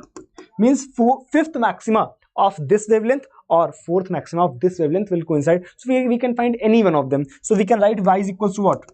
5 into d is what? 5 d lambda by d, means 5 d is 1, lambda is 480 nanometer. Just change it, nanometer, and upon 1 millimeter. Just change all the units and solve it. You will get the answer. Okay. Next question. Next question is, what is the question is saying? Radius of curvature of plano convex lens is 2 cm. Radius is this. Okay, in f1. Okay, the medium of reference is 1.2. Calculate f1 and f2. So in air, the focal length is f1, and in any medium the focal length is f2. So we have to find the ratio of f1 is to f2, right? So first of all, we can write 1 upon f1, that is equals to, in air that will be simply n minus 1 any 1.1 minus 1 any 0.5 multiplied with 1 by r1 minus 1 by r2, or since it is plano convex, so just 1 by r. Okay, 1 by f2. Second is what? N2 by n1 means 1.5 divided by 1.2 means it will be 15 by 12 minus 1 and 1 by r. Just divide these two things. Just divide these two things, you will get f1 by f2. What the things are being cancelled, just cancel it. Okay, next question. Next question, this is the wrong question. The accurate question is this. Accurate question is this: f is equals to this, and we have to find the work done is also 5 joule. We have to find the value of beta. We know that w is equals to what? Integration f dx, and f is what? Alpha plus beta x square. Alpha plus beta x square into dx. X is from 0 to 1 meter. Okay, on work done is 5 joule. Okay, so just solve it. Alpha x plus beta x cube by 3. Beta x cube by 3. This is 5. Alpha we have been given. Alpha is what? 1. So alpha is 1 and limit is also 1. Okay, so we'll be left with 5 is equals to 1 plus beta by 3. So beta we have to find out. This is 4 into 3 means beta is equals to 12. Beta is equals to 12. Okay, next question. Next question, 14 number question. What the question is saying: temperature of 1 mole of monatomic gas increased by the 50 degrees Celsius, then the heat supplied in constant pressure. We have been asked, means process is isobaric, and in isobaric process delta Q is what? Delta Q is f by 2 plus 1, f by 2 plus 1, and R delta T. And what is the internal energy in isobaric? Internal energy is delta U, and which is equals to f by 2 n R delta T. So n R delta T, n R delta T got cancelled. What is f for monatomic? 3 by 2 plus 1 is 5 by 2 upon 3 by 2 upon 3 by 2. 2 got cancelled. It is 5 by 3. It is 5 by 3. Next question. Next question is from: energy is stored in a capacitor of plate area A and separation between the plates is D. So we know that energy per unit volume, that is equals to half epsilon naught E square. Half epsilon naught E square. Energy is what? Half epsilon naught E square into volume is what? A into D. Just direct answer. This is very easy. Very easy question, right? Next question. Next question is from screw gauge. What the question is saying: least count is this. Pitch is increased by 75% and the number of division is decreased by 50%. We have to find a new least count. Okay, we know that least count is equals to pitch upon number of divisions. Number of divisions. Okay, pitch is what? Suppose that pitch is P and number of division is N. So least count is 0.01. Equation number 1. Now the pitch is increased by 75%. So new pitch is what? New pitch is what? P plus 75% is 3 by 4. So 3P by 4. 3P by 4 upon number of turns, number of divisions decreases by 50. 50% is n by 2. So n minus n by 2. N minus n by 2. This is the new least count. So we can write it like 7P by 4 upon n by 2. This is what? This is 2. So 7P by 2n. And we know that P by n is what? 0.01. So we can write it like 7 by 2. 7 by 2 means 7 by 2 and multiplied by 0.01. So we can write it 0.035. This is the answer. So I could get 17 questions. Those I have solved in front of you. And you can see in this section, the paper is not that much tough. So that is all for physics. Let me call, just give me a second.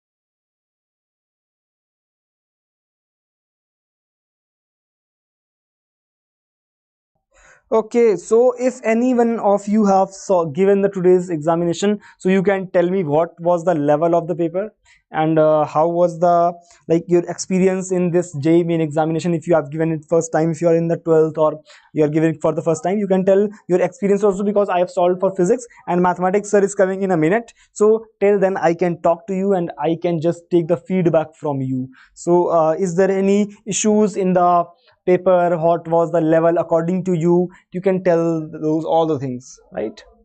So and according to me, the paper was in the last 4 shifts the paper was not that much easy, so it was not that much tough, but in this shift the paper is a bit tougher.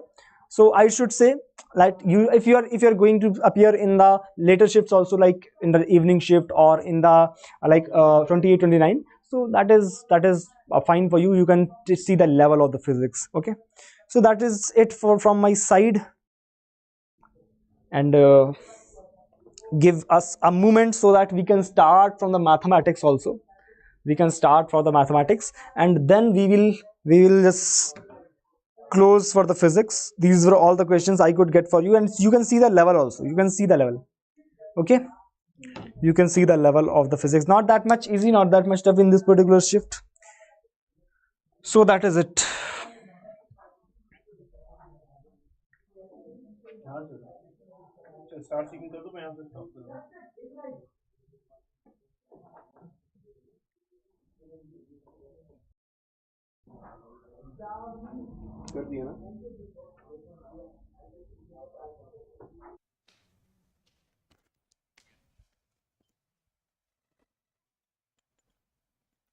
आ गया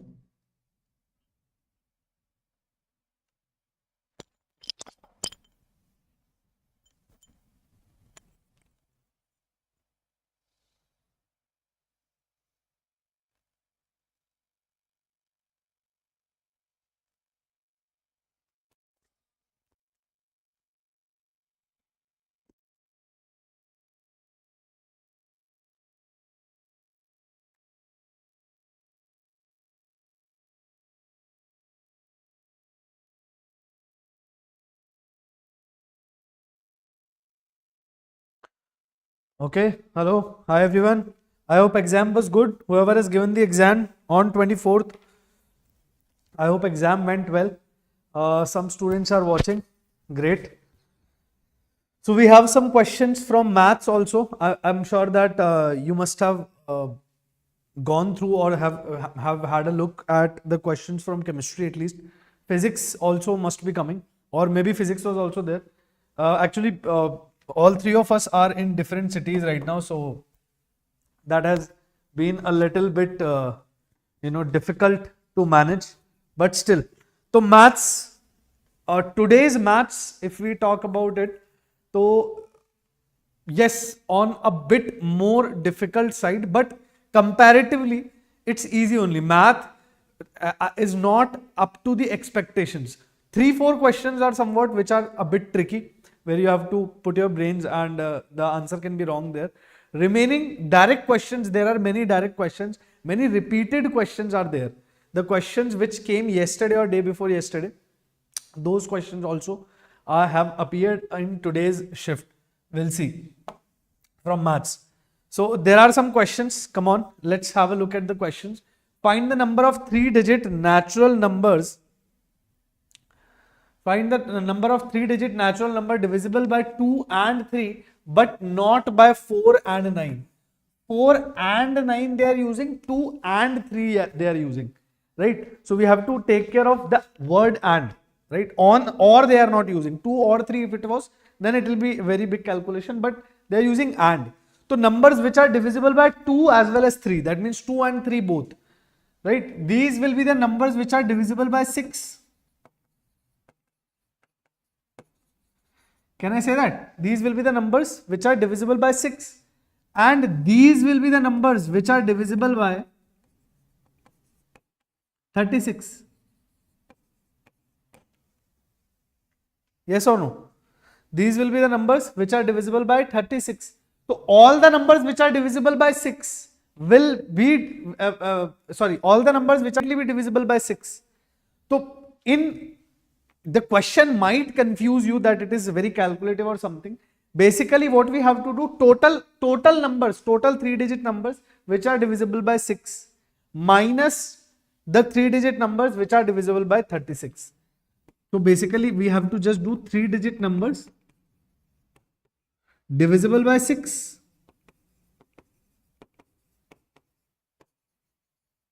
minus numbers divisible by 36. This is what we were supposed to do. 3-digit numbers. Am I correct or not? Anything else if you have done? Let me know. This is what you have done. Let me know in the chat. Is this exactly what we have done in the exam?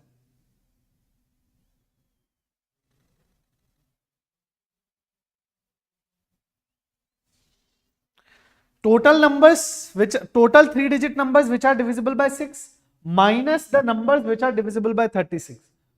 Numbers which are divisible by 36 will be divisible by 9 as well as 4, right? And numbers which are divisible by 6 will be divisible by 36 will be divisible by 6.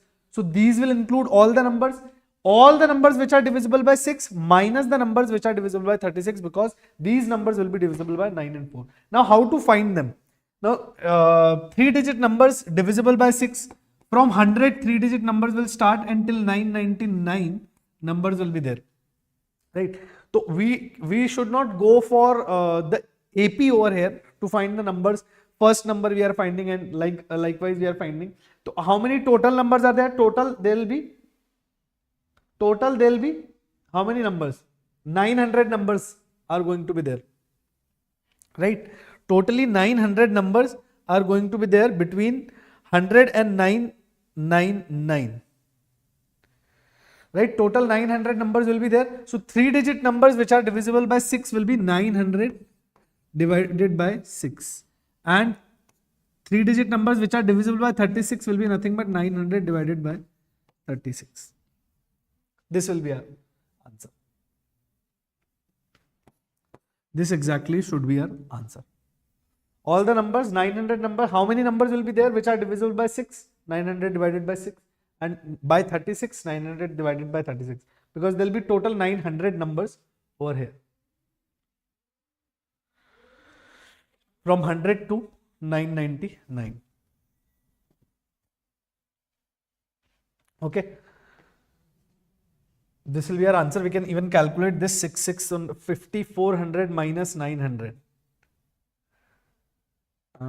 4500 by 36 should be your answer. Anyway, you can calculate and check. But this is how we are supposed to do this particular question.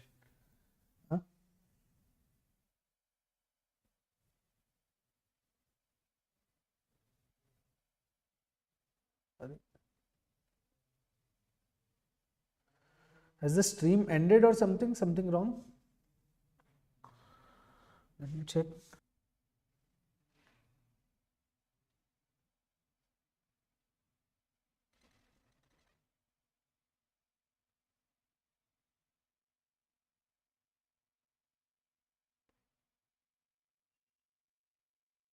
Okay, I think no problem. This is how you are supposed to calculate this. I hope everybody listened to this. I'll explain once again because I doubt there was some problem. So divided by 2 and 3, they should be divided by 2 and 3. They should not be divided by 4 and 9. So numbers which are divided by 2 and 3 will be divided by 6. 3-digit numbers which are divided by 6. Between 100 to 999 will be 900 by 6. And 3-digit numbers which are divisible by 36. From 100 to 999 will be 900 by 36. This will be your final answer. Okay, let's look at some more questions. Some questions we are getting like this. Some questions I'll be getting on my phone if possible. Let's see. Now, one question which has come something similar to this, almost this only. Area bounded. We have to simply find the area bounded. And this looks like a very basic question of finding the area bounded by the curves. So now here what is it asking? Which area? Here main thing to identify is that which area is it talking about? Which area is it talking about? So here if we plot, if we look at x square plus 4x plus 2, this is a quadratic. It is positive, D is also positive. So D is positive, B square is 4AC. Yeah, D is positive, A is also positive. That means this curve is somewhere going to be like this, something like this. Okay, something like this. Now, x square, this is basically your x plus 2 whole square minus 2, correct? This is x plus 2 whole square minus 2. So on its minimum value, where is its minimum value? Minimum value, if we talk about its minimum value is 2, minus 2, right? Its minimum value is -2, let's say. So this is your, its minimum value is at x equal to -2, right? And your mod of x plus 2 or x minus 2 will be somewhat like this, okay? Is going to be somewhat like this.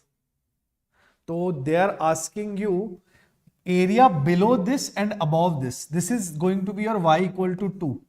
This will be y equal to 2 and here x will be equal to 4. Right? If you put x equal to y equal to 2 over here, right? Then x equal to 4. So this line will be your y equal to 2. This height will be y equal to 2. This height will be y equal to 2. Right? Because if you put x as 4, you'll get y as 2. Right? So this will be x equal 4, y equal 2. Now to find area, which area they are asking us to find? They are asking us to find this area. Why? Because they want a y equal to 2 area which is below x minus 2. Below this line, right? That means this complete area, but above x square plus 4x plus 2. That means above this. So intersection will be this pink area. Basically, they want entire this area and intersection with this area. So intersection will only fall this particular portion. Okay. So this area if we want to find, one way is integrating from -4 to 0. Right? One way is to integrate from -4 to 0 and rest is the triangle.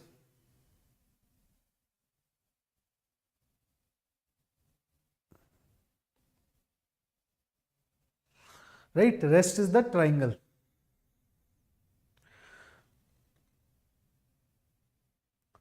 So it will be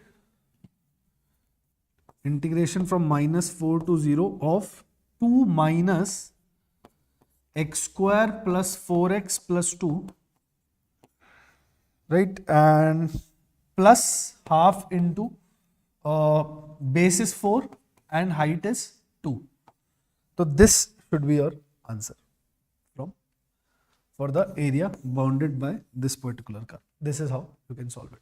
Graphically only you'll have to understand the bounding of the, like what area is the curve bounding, and that's how you'll have to solve. It should come out to 20 by 3. The answer will come out to be 20 by 3. Answer should be 20 by 3. Final answer will come out to be 20 by 3. Try this once.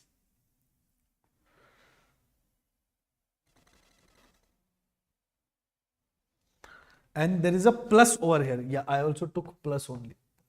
You have to take plus. Then only here -2. Na? Take plus. Most probably it's a plus only. If minus also, same procedure. This line will shift a little bit left. That's it. Chaliye. Okay. In the expansion of one question is again from binomial coefficient. As I told, the binomial coefficient problems, shortest distance problems and centers of triangle problems are coming in all the shifts so far. So be prepared with that. Now binomial coefficient with AP, they have merged the concept. So in the expansion of 1 plus x to the power n plus 4, I hope it is n plus 4 only. Yes, n plus 4, coefficient of 5th, 6th and 7th terms are in AP. Coefficient of 5th, 6th and nth and 7th terms are in AP, then the maximum coefficient is, okay, maximum coefficient means whatever value will get for that, whatever value of n will get, so for that n plus 4, whichever is giving us maximum. Okay, so 1 plus x to the power n plus 4, and they are saying that 5th, 6th and 7th terms are in AP. So T5, T6 and T7 are in AP. So let's write, that means 2 times of T6 will be equal to T5 plus T7. We can say that if they are in AP. So we'll use this condition only. T6, that means NC5, 2 times of NC5, right, into x to the power 5.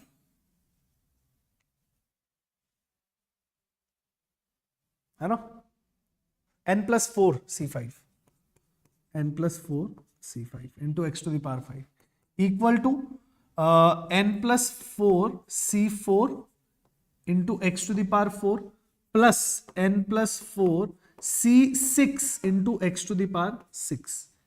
This will be the equation that we'll be getting according to the terms, according to the condition given. Are we correct? Any comments?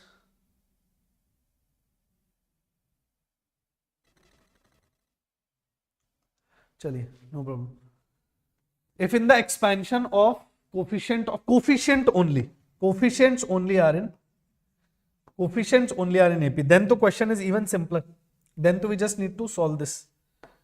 C6. We'll just need to solve this and find the value of n. So solving this will become what? 2 into n plus 4 factorial upon n plus 4 minus 5. That means n minus 1 factorial into 5 factorial. Right? Equal to n plus 4 factorial divided by n factorial into 4 factorial. Right? Plus n plus 4 factorial divided by n minus 2 factorial into 6 factorial. So things are getting cancelled. N plus 4 factorial completely got cancelled. Right? Now n factorial n minus 2. Smallest is n minus 2. Right? So this will cancel. From here what we will have, n into n minus 1 will remain, and from here n minus 1 will remain. Okay. So n minus 1 also will get cancelled. So we are going to get nothing but 6 from here, 4, I think n equal 3. We will be getting n equal 3. Just check once. This n minus 1 is getting cancelled. 2, there's 6 factorial, 4 factorial, 5 factorial. So 5, 4, this will completely cancel. 5 will get cancelled. 6 into 4, 24. So, check once. I think n equal 3 will be getting.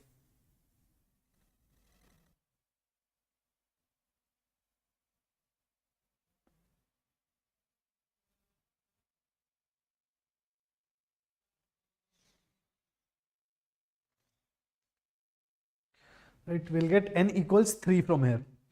If n is equal to 3, then maximum coefficient is which one? Maximum coefficient is this one, n plus 4. Maximum coefficient will be n plus 4, that means 7. Then maximum coefficient will be 7C6. This will be your maximum.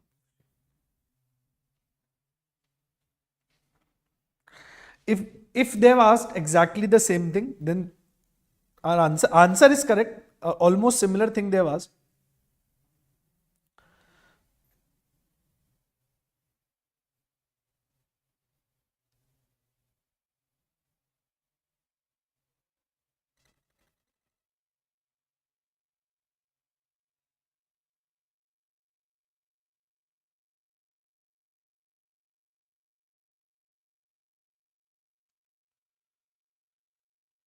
If exactly this they have asked, but 7C6, how will that be? No, sorry, yes.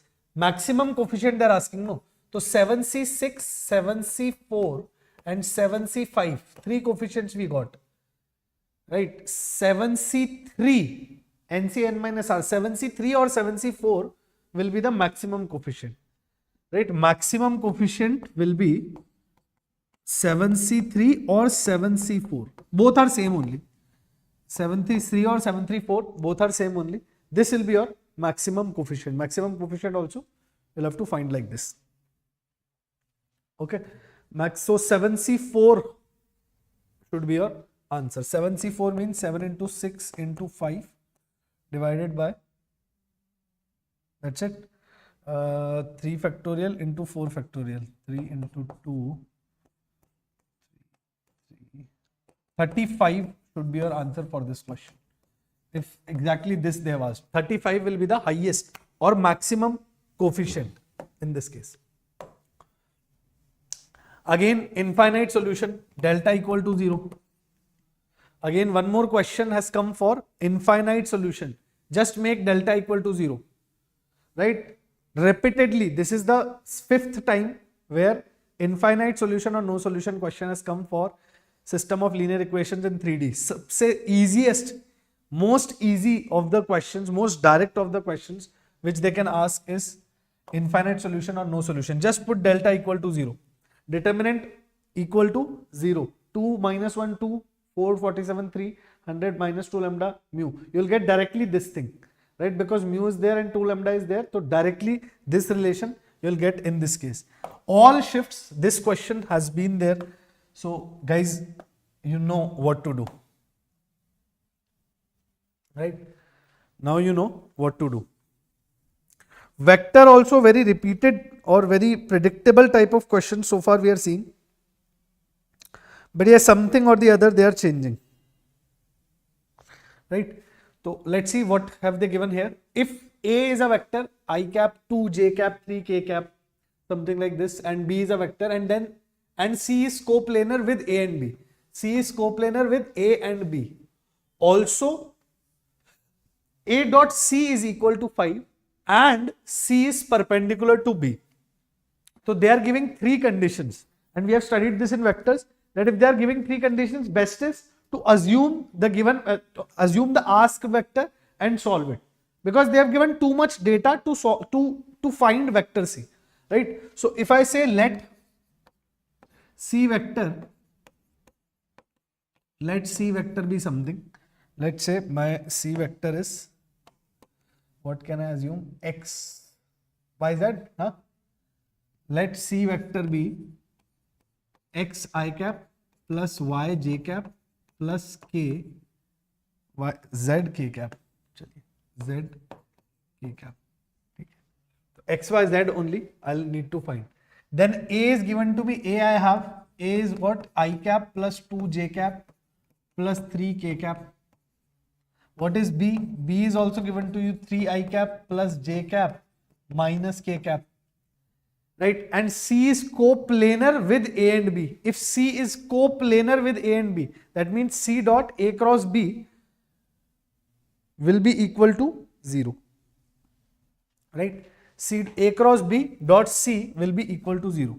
Coplanar means A dot B, sorry, A cross B dot C will be equal to 0. One condition between C1, C2 and C3 you will get from here. Okay. This will be simple determinant 1, 2, 3, 3, 1 and minus 1. Then x, y and z. This will be equal to 0. One condition you will get in x, y, z from here. Let's see what is it coming. Z plus y, z plus y, and wait, let me solve it on a paper.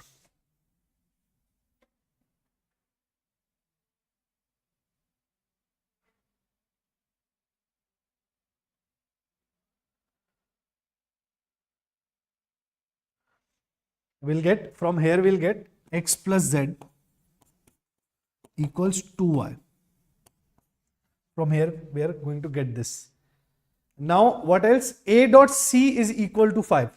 A dot C equal to 5. So x plus 2y plus 3z. X plus 2y plus 3z is equal to 5. One condition for x, y, z we'll get from here. And another is C is perpendicular to B. If C is perpendicular to B, then their dot product will also be equal to 0. That means your 3x plus y minus z is equal to 0. This is one condition. Equation 1, equation 2 and equation 3 we have. We have 3 equations, 3 variables we can easily solve. Hi Joel.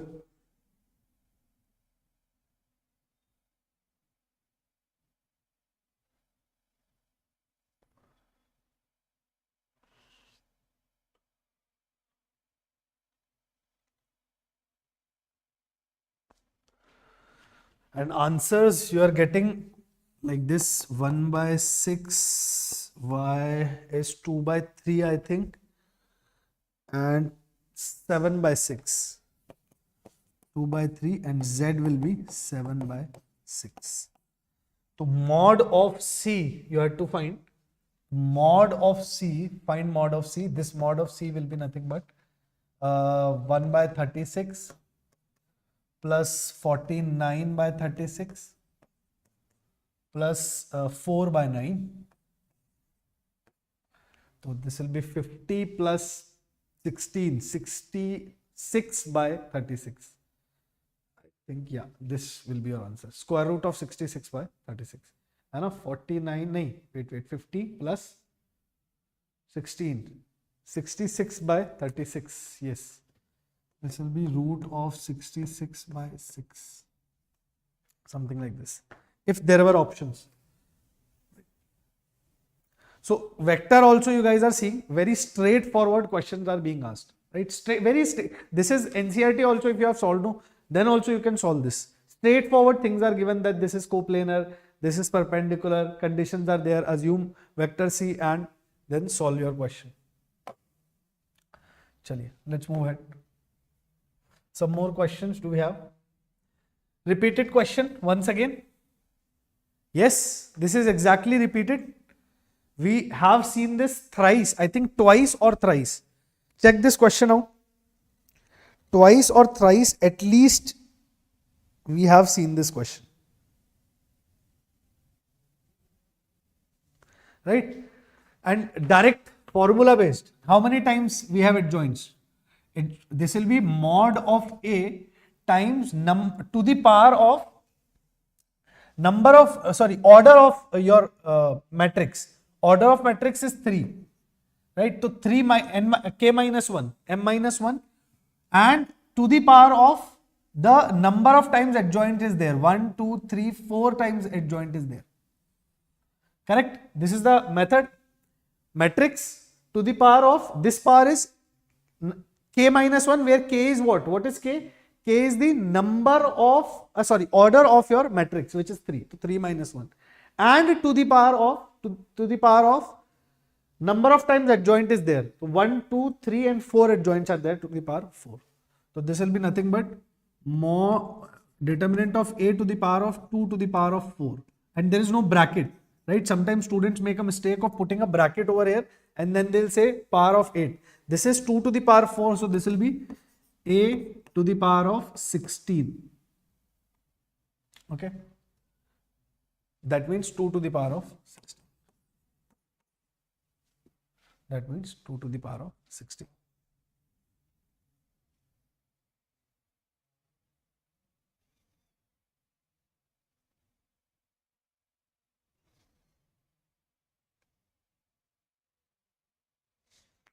Okay, this is by far so many times this has been seen. This is a very direct question. If these type of questions are coming and we are making mistake, here only one mistake student can do. Don't put a bracket over here. There is no bracket over here. This is power over power. There is a difference between 2 to the power 3 to the power 2 and 2 to the power 3 to the whole power 2. This is 2 to the power 6, but this is 2 to the power 9. Right? 3 square it is. It is also 2 to the power 4. So don't make a mistake of putting a bracket there. Only that mistake you can do. Otherwise, this type of question can be really a bonus question, kind of a bonus question only. One more question from 3D, which we are seeing. A and C are 2 points on the line. These are 2 points given on the line, A and C. This type of question is there. Okay, and on this line, such that AC is equal to 6, B is equal to 1, 1, minus 2. Find the area of triangle ABC. Abhi, here what you can see, A and C, AC is given to you. Let's say this is A, this is C. I mean, the best or fastest way of thinking towards this question or any question which is similar to this. How to think?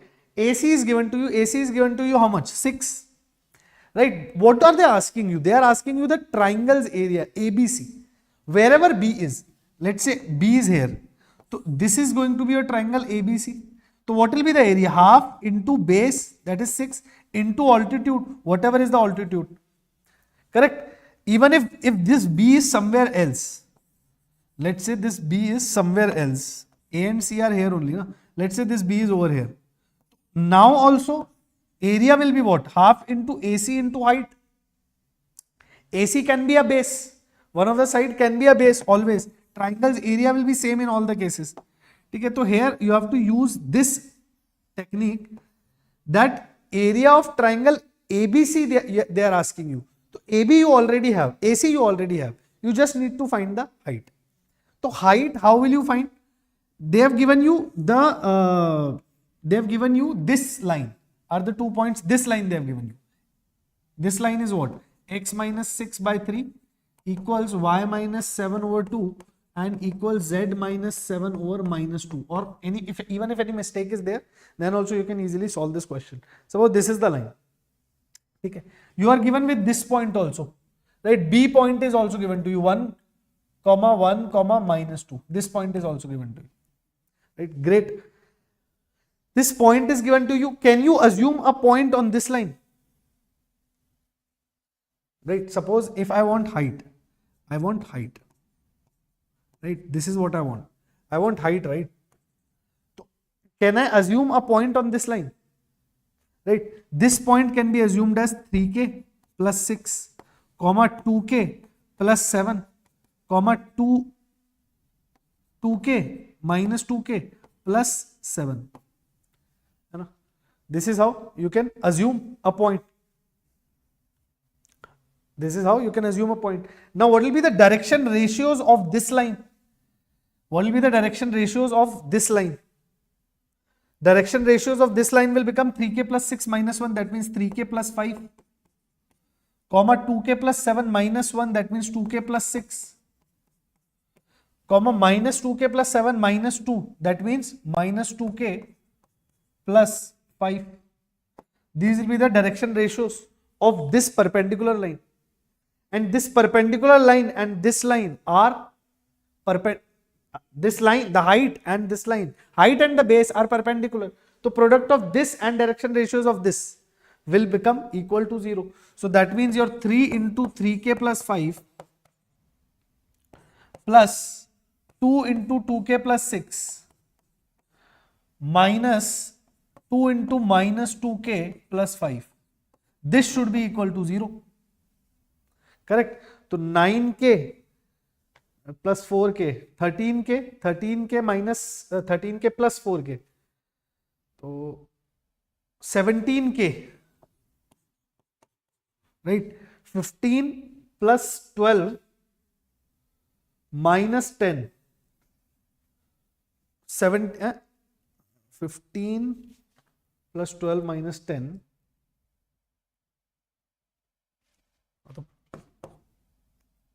17k plus 17 is equal to 0. So k is equal to minus 1 you are getting. K equal to minus 1 if you are getting, you will get this point. If you get this point, then distance you can find and half base into altitude you can apply. Right?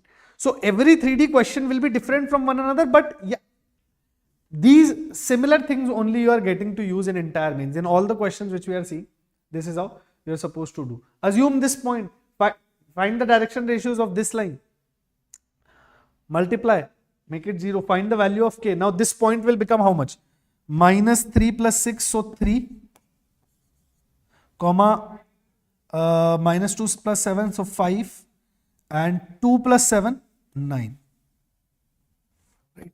3, 5, 9 will be your, now how much will be your height? Height will become how much? Height will become 121 plus 16 plus 4. So square root 141 will be 516 and 304. Yeah, correct. Square root 141 will be your height, and your area will be half into 6 into square root of 141. This will be your answer. Exactly, this is the data in the question. This is how you are supposed to do it.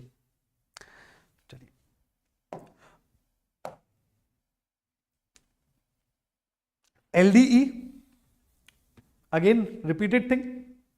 Linear differential equation you got yesterday, day before yesterday also, right? So one question on LDE is coming definitely in almost all the sets which we have seen so far. All the sets. Do you agree?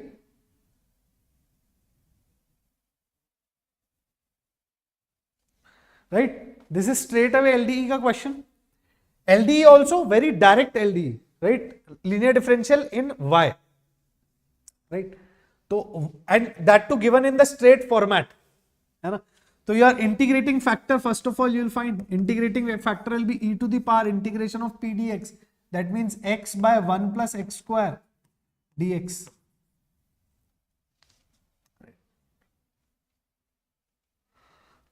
Correct? This will become, so you will take 2 common, 2x you will make, so 1 by 2 ln of 1 plus x square, this will become. Right?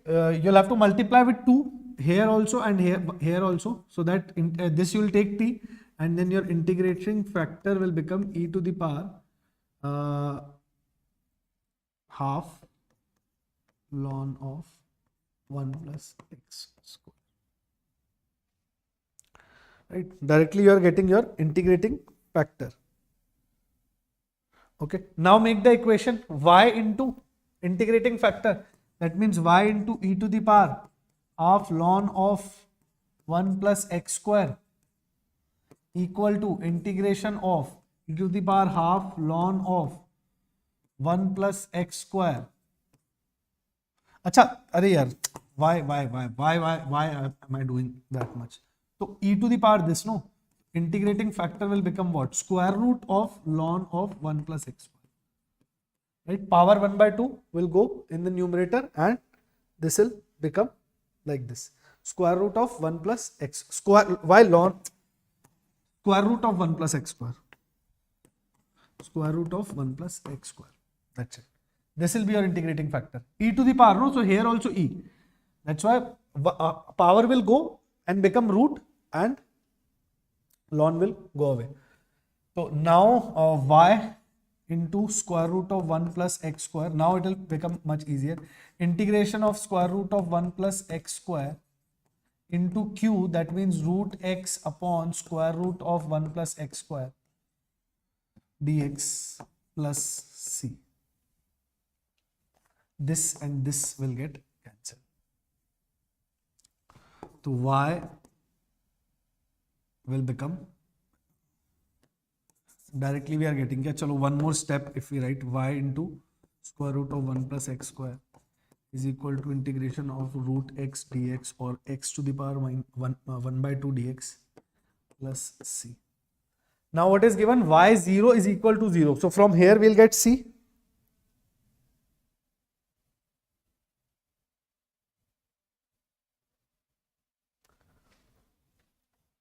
Or let's write this also.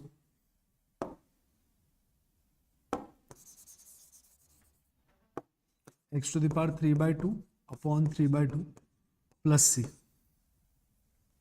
Now what is given to us? Y0 is 0. So y into 0 is 0. So c will come out to be equal to 0 then. Right? C will come out to be equal to 0. What are we supposed to find? Y1. Y1, that means y into root 2 is equal to 1 upon 3 upon 2, that means 2 upon 3. So 2 upon 3 plus c, which we got as 0. So y will be equal to 2 by 3 root. Y1 will be equal to 2 upon 3 root 2.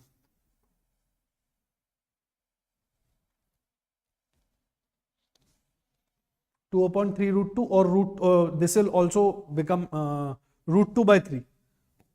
Right? This will also, I think option mein we had root 2 by 3. It's simple direct linear differential equation question this was. There was no hodgepodge, no gitch pitch, nothing. One question of inverse from inverse trigonometry is this, which we have got. Tan inverse alpha, cot inverse beta is there. Okay, alpha plus beta is given to you. What else? They are asking you alpha square plus beta square, or maybe alpha square plus beta. And also they are saying alpha is greater than beta. Okay, no problem. So what you can do from here? Tan square, tan inverse. Okay. So the basic idea how we start in inverse trigonometry, you have to take these angles, inverse angles, angles inside the inverse functions as something, right? For example, tan inverse alpha, let's say we call it A, and cot inverse beta, you call it B. So what will this become? Sec square A plus cosec square plus cosec square B is equal to 36. This is what you are getting. So abhi, how can you relate sec square and cosec square? Now what do you want? Basically you want alpha and beta. Alpha and beta, that means you will get from tan inverse alpha and cot inverse beta only. So you need an equation in A and B or alpha and beta, right? You need an equation in alpha and beta. Now here you can connect 1 plus tan square A is what? 1 plus tan square theta is sec square theta.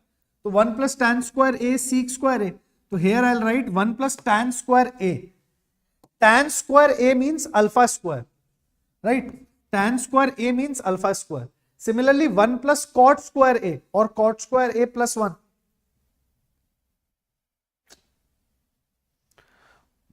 will be equal to cosec square. So this will become 1 plus cot square beta. That means 1 plus cot square B. This will become beta square. Beta square.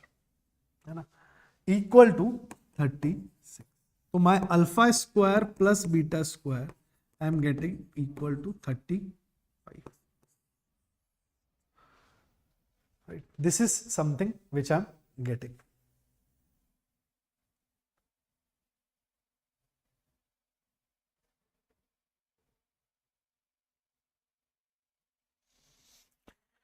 And my alpha plus beta is given to me equal to 8. Right. Now I have to find alpha beta, but I've got alpha square plus beta square. Now how to go ahead? There can be multiple ways, but one way is that alpha plus beta equal to 8 is given to me. Alpha plus, let's do this. Alpha plus beta, this is what? Alpha plus beta whole square minus 2 alpha beta. This is written over here, right? Equal to 35. हाँ जी, अरे wait 1 plus beta square ना, ये 35 नहीं, this will be 34.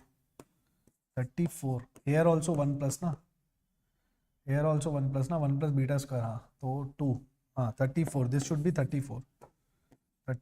Okay. So alpha plus beta whole square minus 2 alpha beta is 34. Right? Alpha plus beta we know 8 square minus 2 alpha beta is equal to 34. So 64 minus 34 is equal to 2 alpha beta. That means alpha beta is equal to 15. Alpha beta is equal to 15. Alpha beta is equal to 15 and alpha plus beta is equal to 8.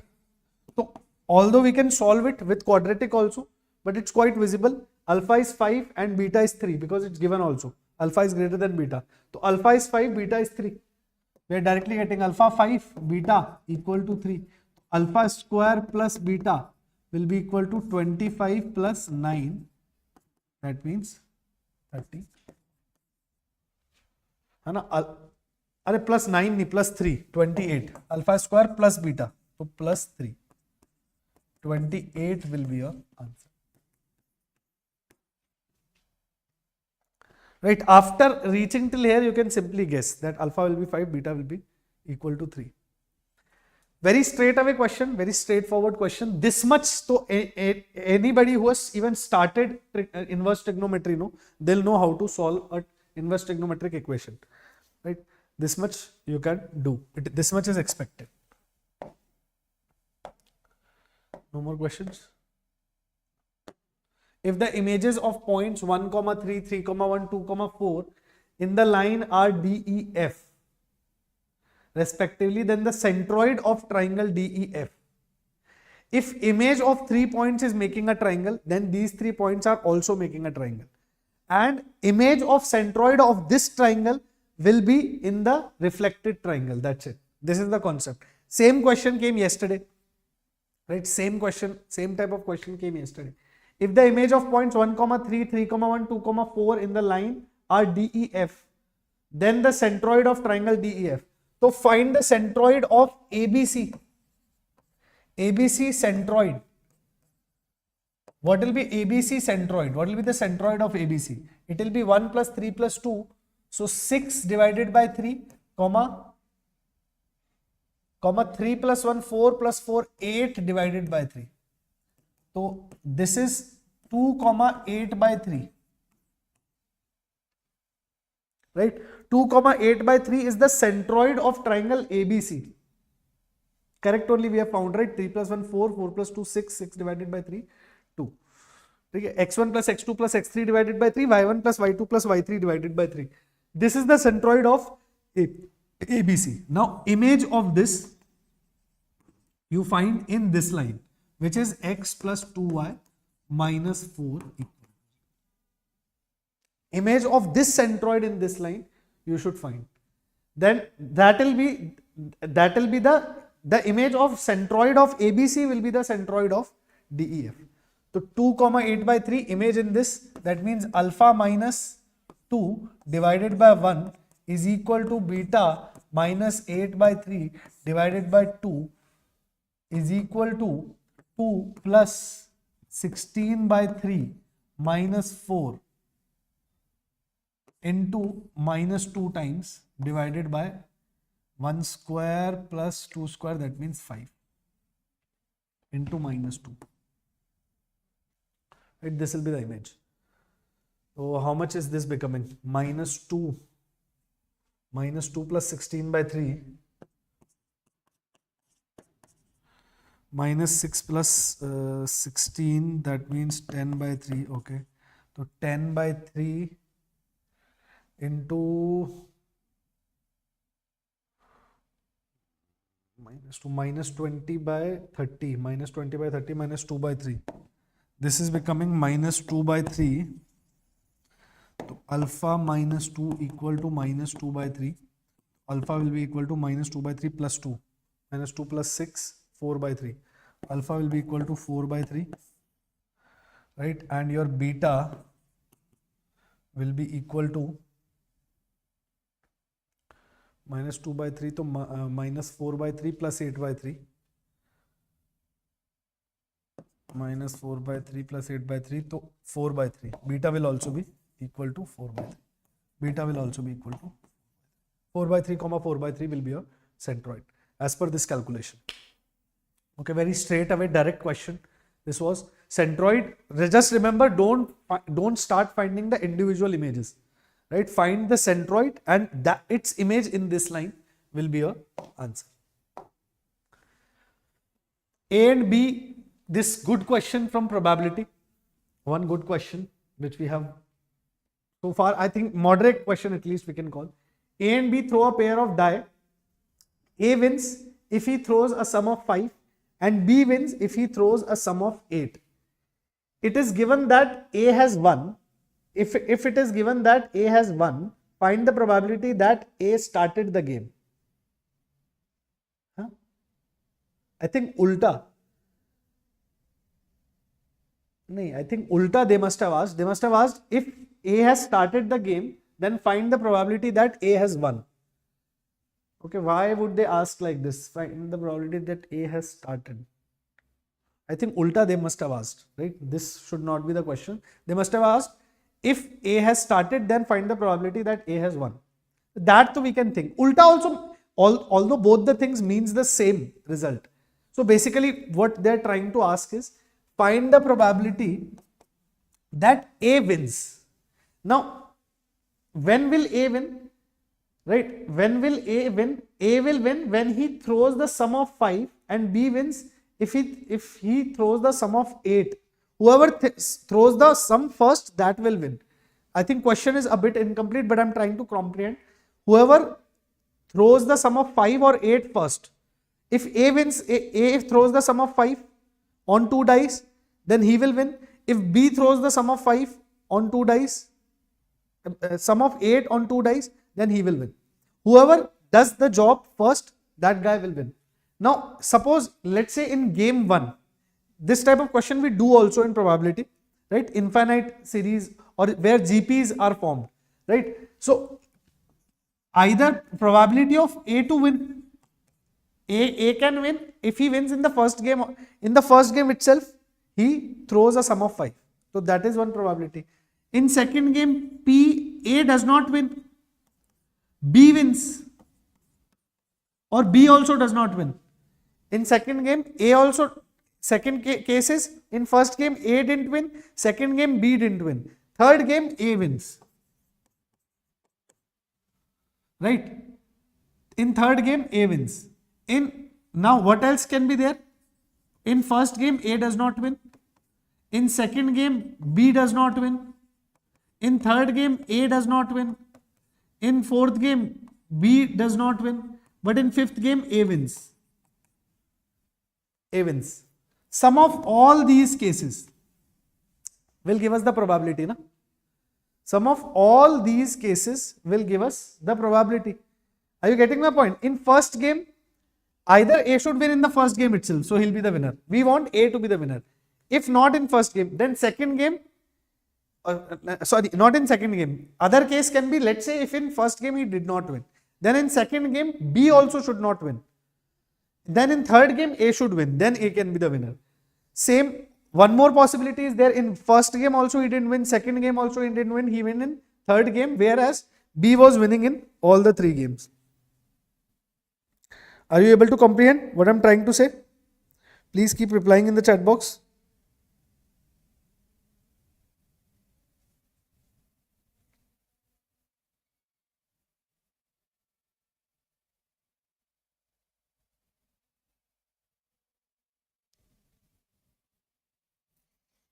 Right? Now what is probability of A to win? Sum should be 5. Sum should be 5. So probability of A to win is equal to 5 by 36. Sum should be 5. I'm not writing 5 because of sum can be 5 in 5 cases. 2, 3, 3, 2, right? 4, 1, 1, 4, and one more case is there, 2, 3, 3, 2, 4, 1, 1, 4.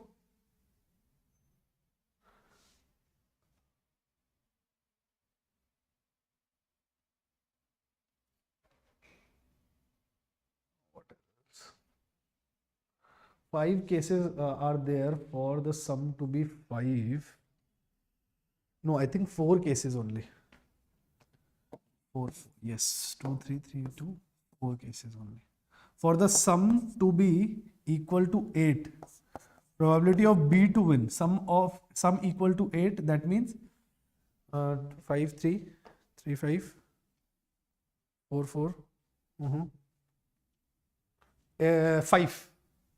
5 over 36. So sum to be 5, sum to be 8, there are 5 cases, sum to be 5, there are 4 cases.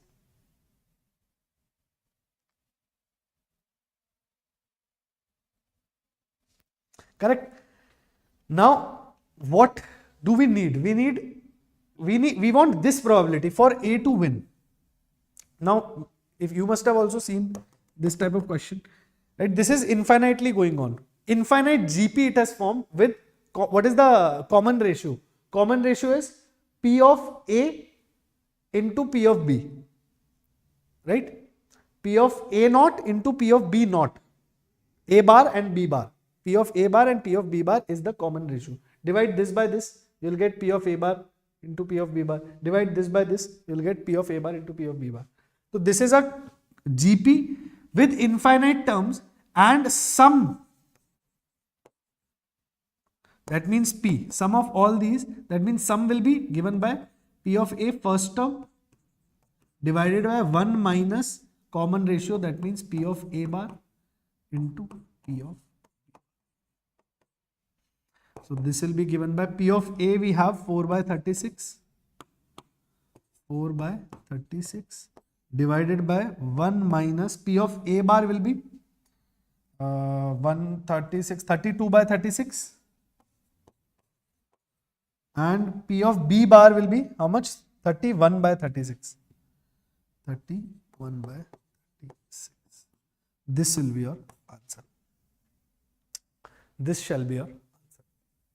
This is how this question will be solved. Good question. This is, I would say, a hard question of probability, because this one sometimes we skip solving. Everybody are in Vedantu English live class. Okay, great, Saru. Now, A is the set of first. One more question we can see. This is one more good question which we have received, right? I mean, a question where you'll have, which is not direct, you'll have to put brains. Simple number theory, but you'll have to put brains. For example, last question also, you have to think. You have to study, you'll have to study probability in a bit detail, then only you could solve that type of question. Now let's see this question. A is a set of first 10 prime numbers. S is the set of product of distinct elements in set A, where P is A intersection A union S. Find the number of ordered pairs X, Y such that X belongs to A, Y belongs to P and X divides Y. Okay. 10 such prime numbers. Let's say AI is there and A